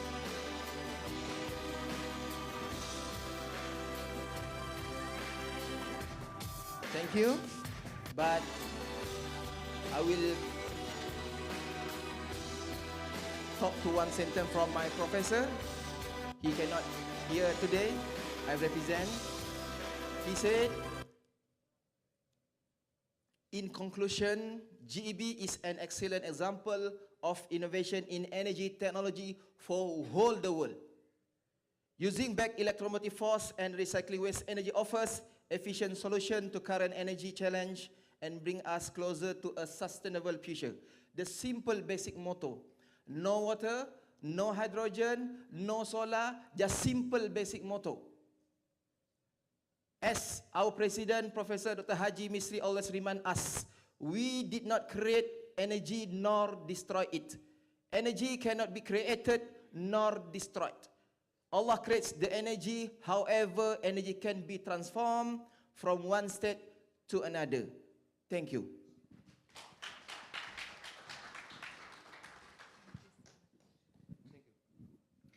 Okay, thank you so much, the CEO of Hijau Energy Berhad, for the presentation just now. Honorable guests, ladies and gentlemen, we have come to the highlight of today's event, which is the Memorandum of Agreement and Memorandum of Understanding signing ceremony. For this, I would like to invite on stage the signatory list as follows. For the Memorandum of Agreement between Alisa Certification Sendirian Berhad and GAD Solar Sendirian Berhad, please welcome on stage the signatory list, Dr. Raymond Alfred and Professor T.S. Dr. Rainer Alfred, together with the witnesses, Mr. Cyril Liu and Mr. Nosius Luaran. Representing GAD Solar Sendirian Berhad, please welcome on stage the signatory list, Mr. Liu Chi Chong and Mr. Sanda Kumar, together with the witnesses, Sam Seong, Mr. Sky Fu, and Mr. Max Huang. Please welcome.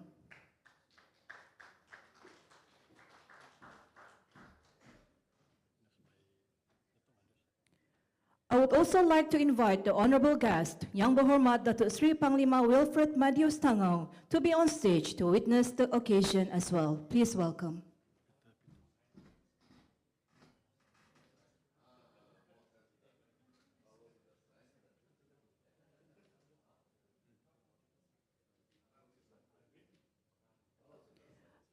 I would also like to invite Mr. Peter Pickle on stage as well. Please welcome.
Congratulations on the successful signing of the Memorandum of Agreement between Alisa Certification Sendirian Berhad and GAD Solar Sendirian Berhad.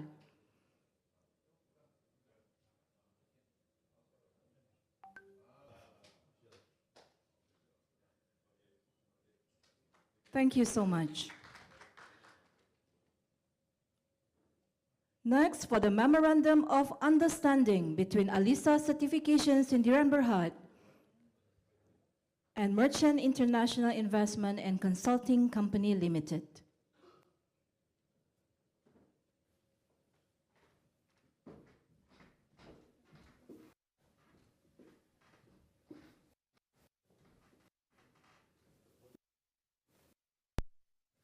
For Alisa Certification Sendirian Berhad, again, I would like to invite the signatory list, Dr. Raymond Alfred and Professor T.S. Dr. Rainer Alfred.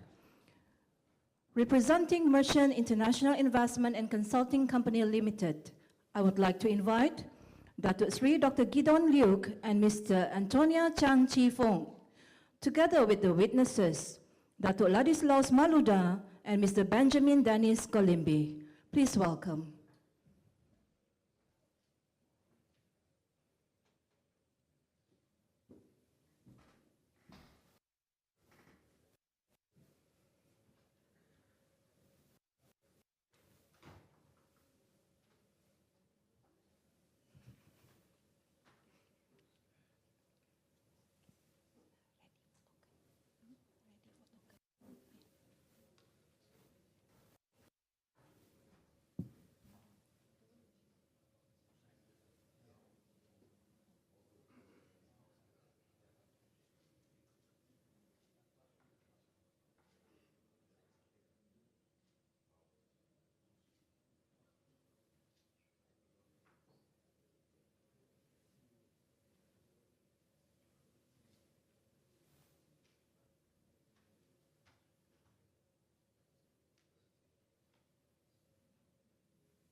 Congratulations on the successful signing of the Memorandum of Understanding between Alisa Certifications Sendirian Berhad and Merchant International Investment and Consulting Company Limited.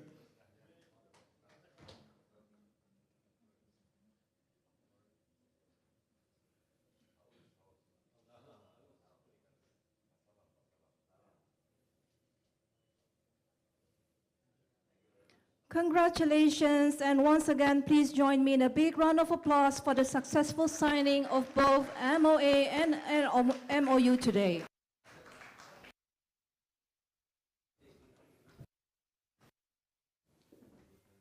Before we end the ceremony today, I would like to once again invite our honorable guest, Yang Berhormat Datuk Seri Panglima Wilfred Madius Tangau, to please remain on stage, accompanied by Dr. Raymond Alfred, Chairman of the BEBC Malaysia Sabah, CEO of Alisa Certification Sendirian Berhad, for the token of appreciation presentation.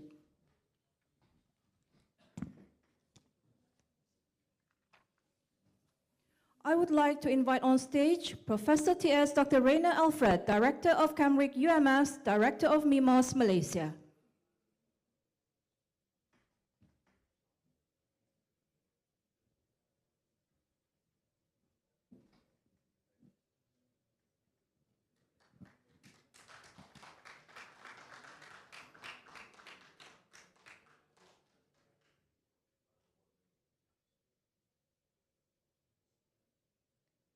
Please welcome Mr. Liu Ji Cheong, Managing Director of GAD Solar Sendirian Berhad.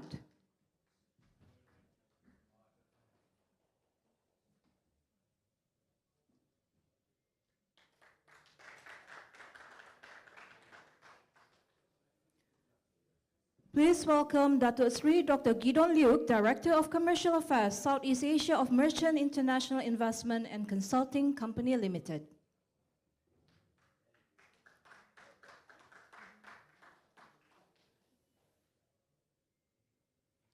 Next, I would like to invite Datuk Ladislaus Maluda, President of Kadazan Dusun Chamber of Commerce and Industry, KCCI.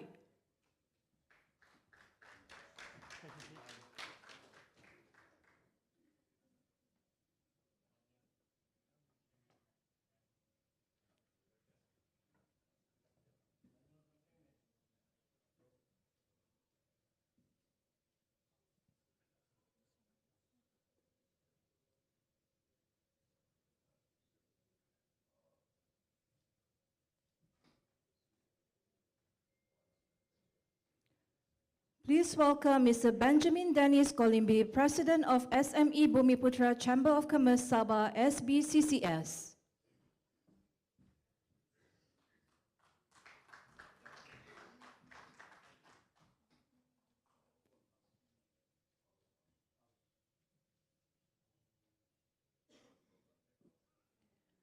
I would like to invite Mr. Eric Danson, Project Representative of Solamax Sendirian Berhad.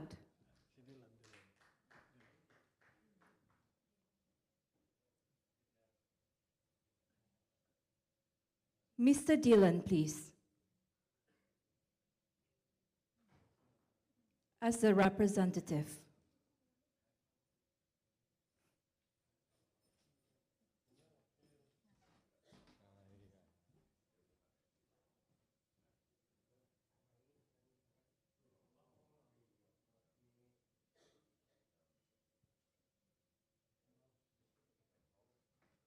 Next, I would like to invite Madam Alia Liu, Managing Director of Nasta Development Group Holding Sendirian Berhad.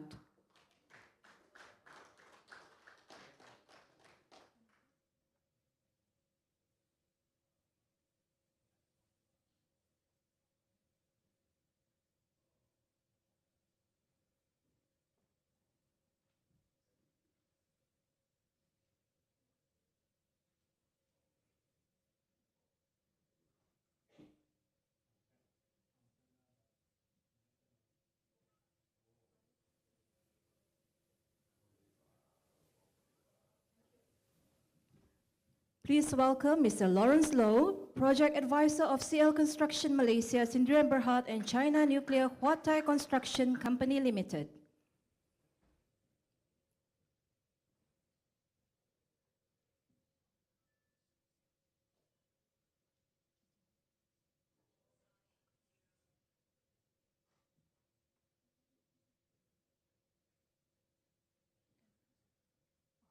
Next, I would like to invite Mr. Lim Boon Sang, Director of MQuest Malaysia Sendirian Berhad.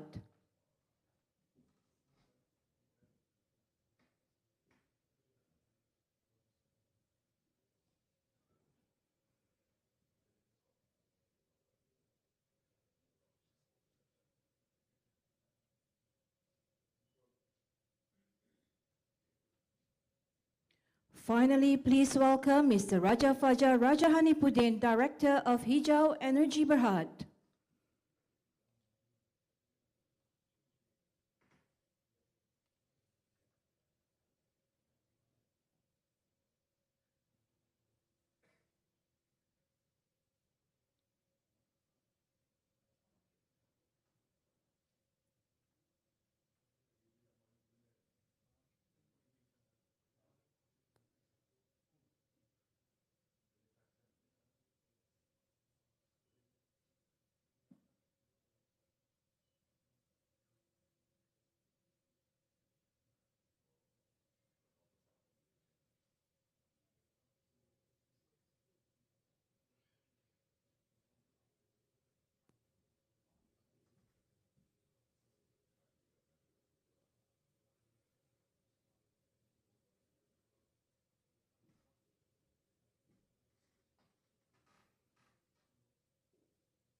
To wrap up, I would like to invite Dr. Raymond Alfred to give away the token of appreciation to our honorable guest, Yang Berhormat, Datuk Sri Panglima Wilfred Madius Takmo.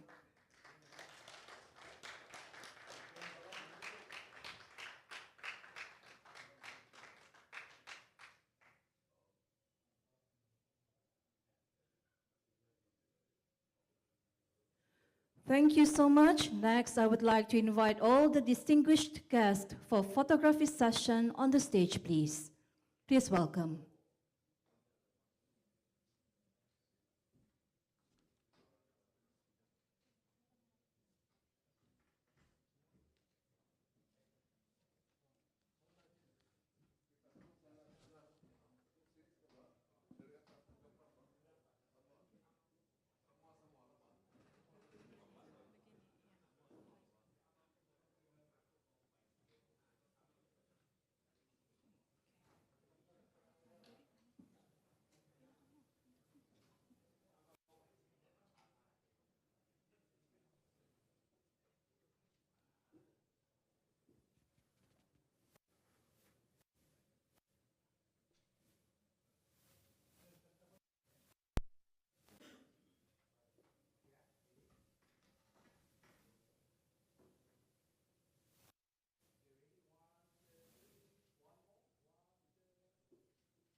This concludes the ceremony for today. Please join me once again in a big round of applause, congratulating all those who have been working hard in making today's event a success.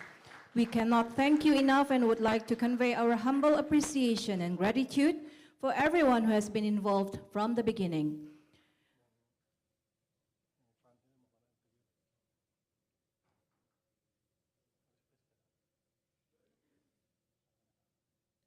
Before we conclude, allow me to sign off with this quote by Peter Drucker in line with the theme today.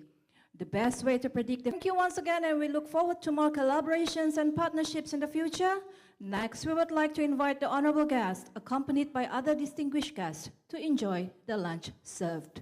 With that, we end our ceremony. Everyone today. Wabillahi taufiq wal hidayah. Wassalamualaikum warahmatullahi wabarakatuh.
Promotornya.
Okey, itulah tadi kita dapat saksikan untuk penonton yang sedang menyaksikan kita punya live di Betul ke Tidak Podcast pada tengah hari ini di SICC. Telah pun berlangsung sesi tanda tangan memorandum bagi program Transforming the Future Energy and AI in Sabah Economic Development, yang telah pun berlangsung sebentar tadi. Dan bersama dengan kita pada ketika ini, saya ingin bertanyakan soalan kepada Dr. Raymond Alfred, merupakan the chairman of the BEBC Malaysia Sabah and also the CEO Malaysia Certification Sdn Bhd. Jadi doktor, mungkin boleh kongsikan visi doktor lah tentang bagaimana transformasi tenaga dan integrasi AI boleh membentuk semula ekonomi Sabah dalam dekad yang akan datang for future. That's okay. Seperti mana kita tahu bahawa energi ataupun tenaga adalah salah satu sumber yang penting untuk menggalakkan pembangunan sosial ekonomi. So the first proses yang kita perlu ialah kita perlu buat feasibility study untuk tahu di mana kekurangannya in terms of energy dan juga daripada segi pembangunan pertanian dan juga termasuk aquaculture dan juga food security. So kita perlu menemukan satu platform di mana kita boleh bekerjasama dengan kerajaan, investor dan juga private sector lah, dan untuk membantu kita menjalankan tugas ini, kita perlukan sedikit pertolongan daripada teknologi yang kita ada sekarang seperti AI, dan saya harap projek ini akan mendapat sokongan daripada pihak kerajaan lah, terutama sekali member of parliament daripada Keluaran, YB Datuk Seri Panglima Madius Tangau, dan kita juga akan bekerjasama dengan research institute seperti local university UMS, dan juga pada masa yang sama kita perlu train lah, kita punya apa kita panggil human resource kita to face masa depan punya demand lah, dari segi agriculture production, dari segi marketing, dari segi business networking dan juga IT. So yang paling penting kita perlu tahu sama ada tenaga yang kita ada sekarang ataupun energi yang kita ada di Toran mencukupi, sebab kita tidak boleh bergantung kepada limitation of the injection point kan. Sekarang ini kita punya penjanaan kosa mungkin kurang, dan juga kita punya water supply pun mungkin belum berapa stabil. That's why kalau boleh dalam masa yang terdekat AI akan boleh dapat membantulah. Terima kasih.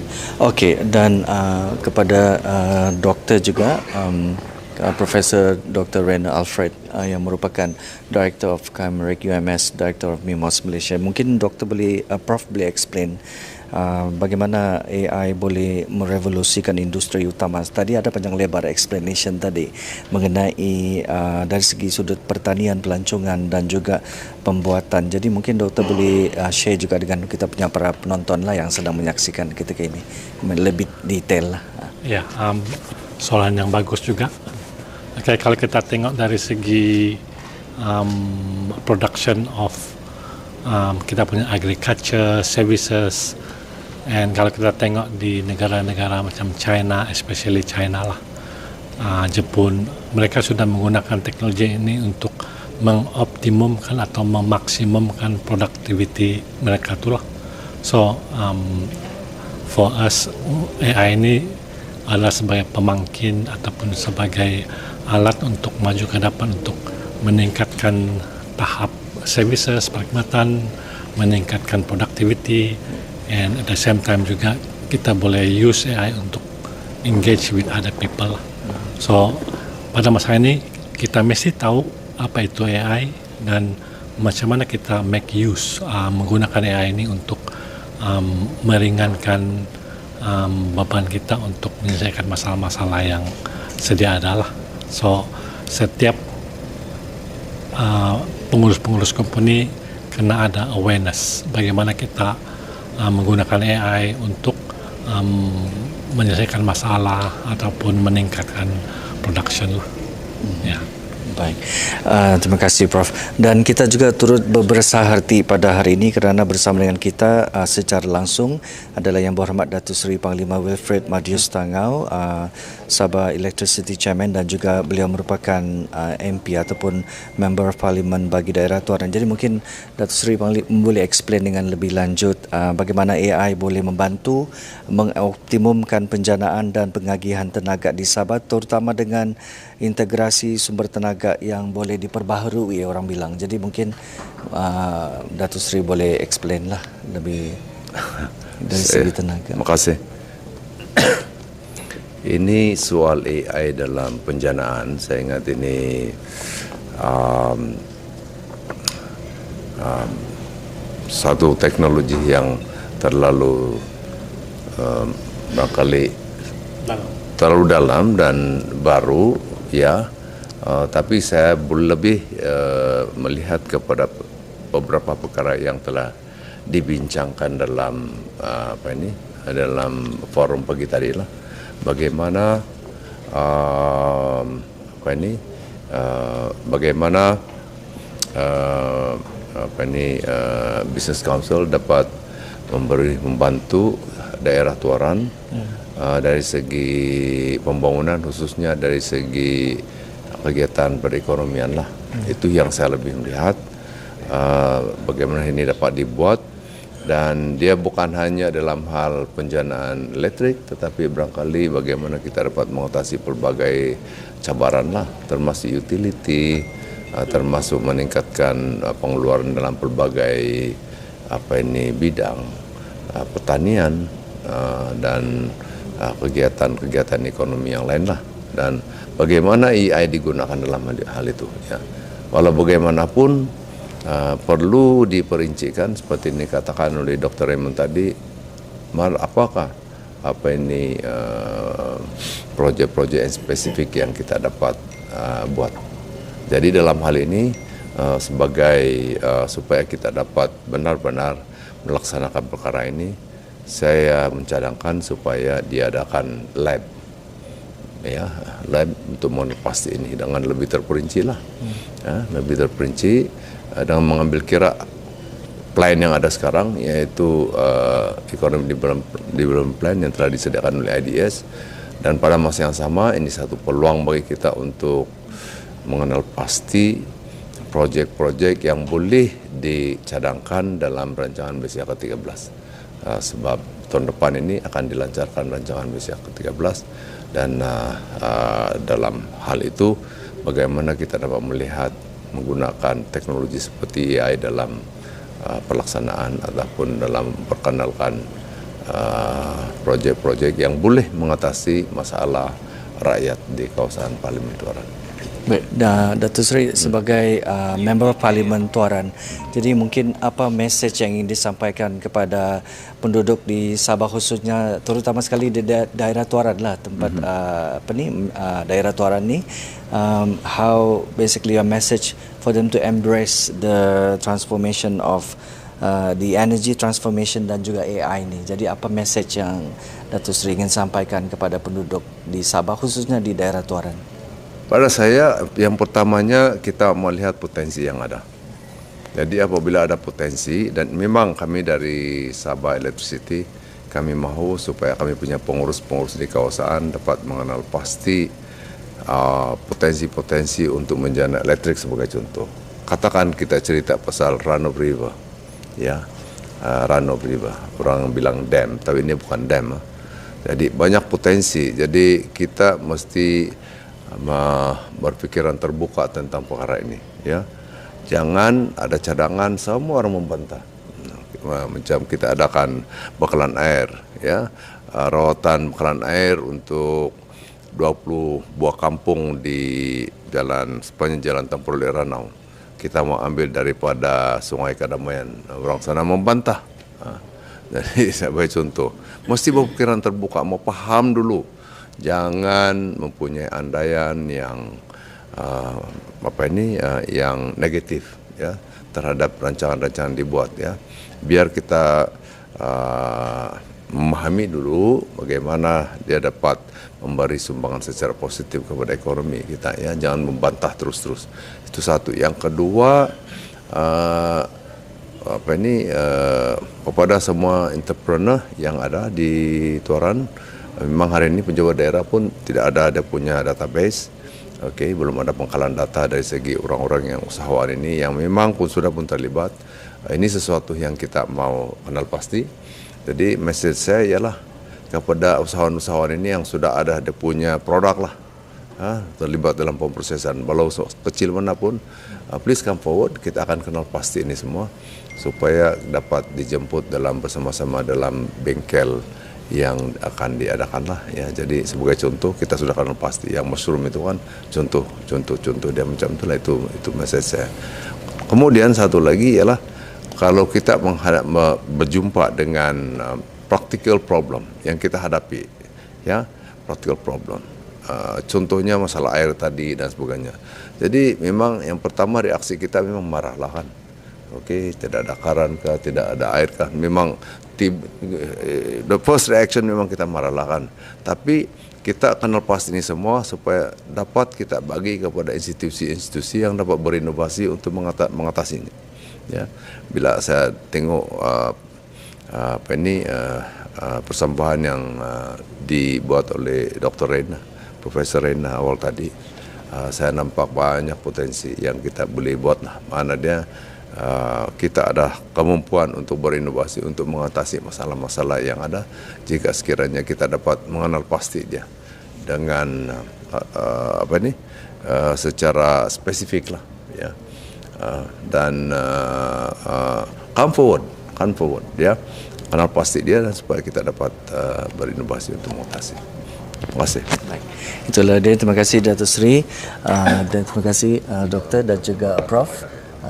Dan once again tahniah di atas pencapaian sebentar tadi. Thank you. Itulah dia tadi sesi temu ramah kita bersama dengan Yang Berhormat Datuk Seri Panglima Wilfred Madius Tangau yang merupakan Sabah Electricity Chairman dan juga Tuan Member of Parliament bersama dengan Organizing Chairman Dr. Raymond Alfred, CEO LSA Certification Seremban Berhad dan juga Chairman of BEBC Sabah dan juga keynote speaker kita Profesor Dr. Raymond Alfred, Director Camric UMS dan juga Director of MIMOS Malaysia. Dan kita dapat saksikan tadi acara yang telah berlangsung daripada awal tadi sehinggalah sebentar tadi, sesi temu ramah bersama dengan tetamu-tetamu kehormat kita yang telah kita sampaikan menerusi live kita di Betul ke Tidak Podcast.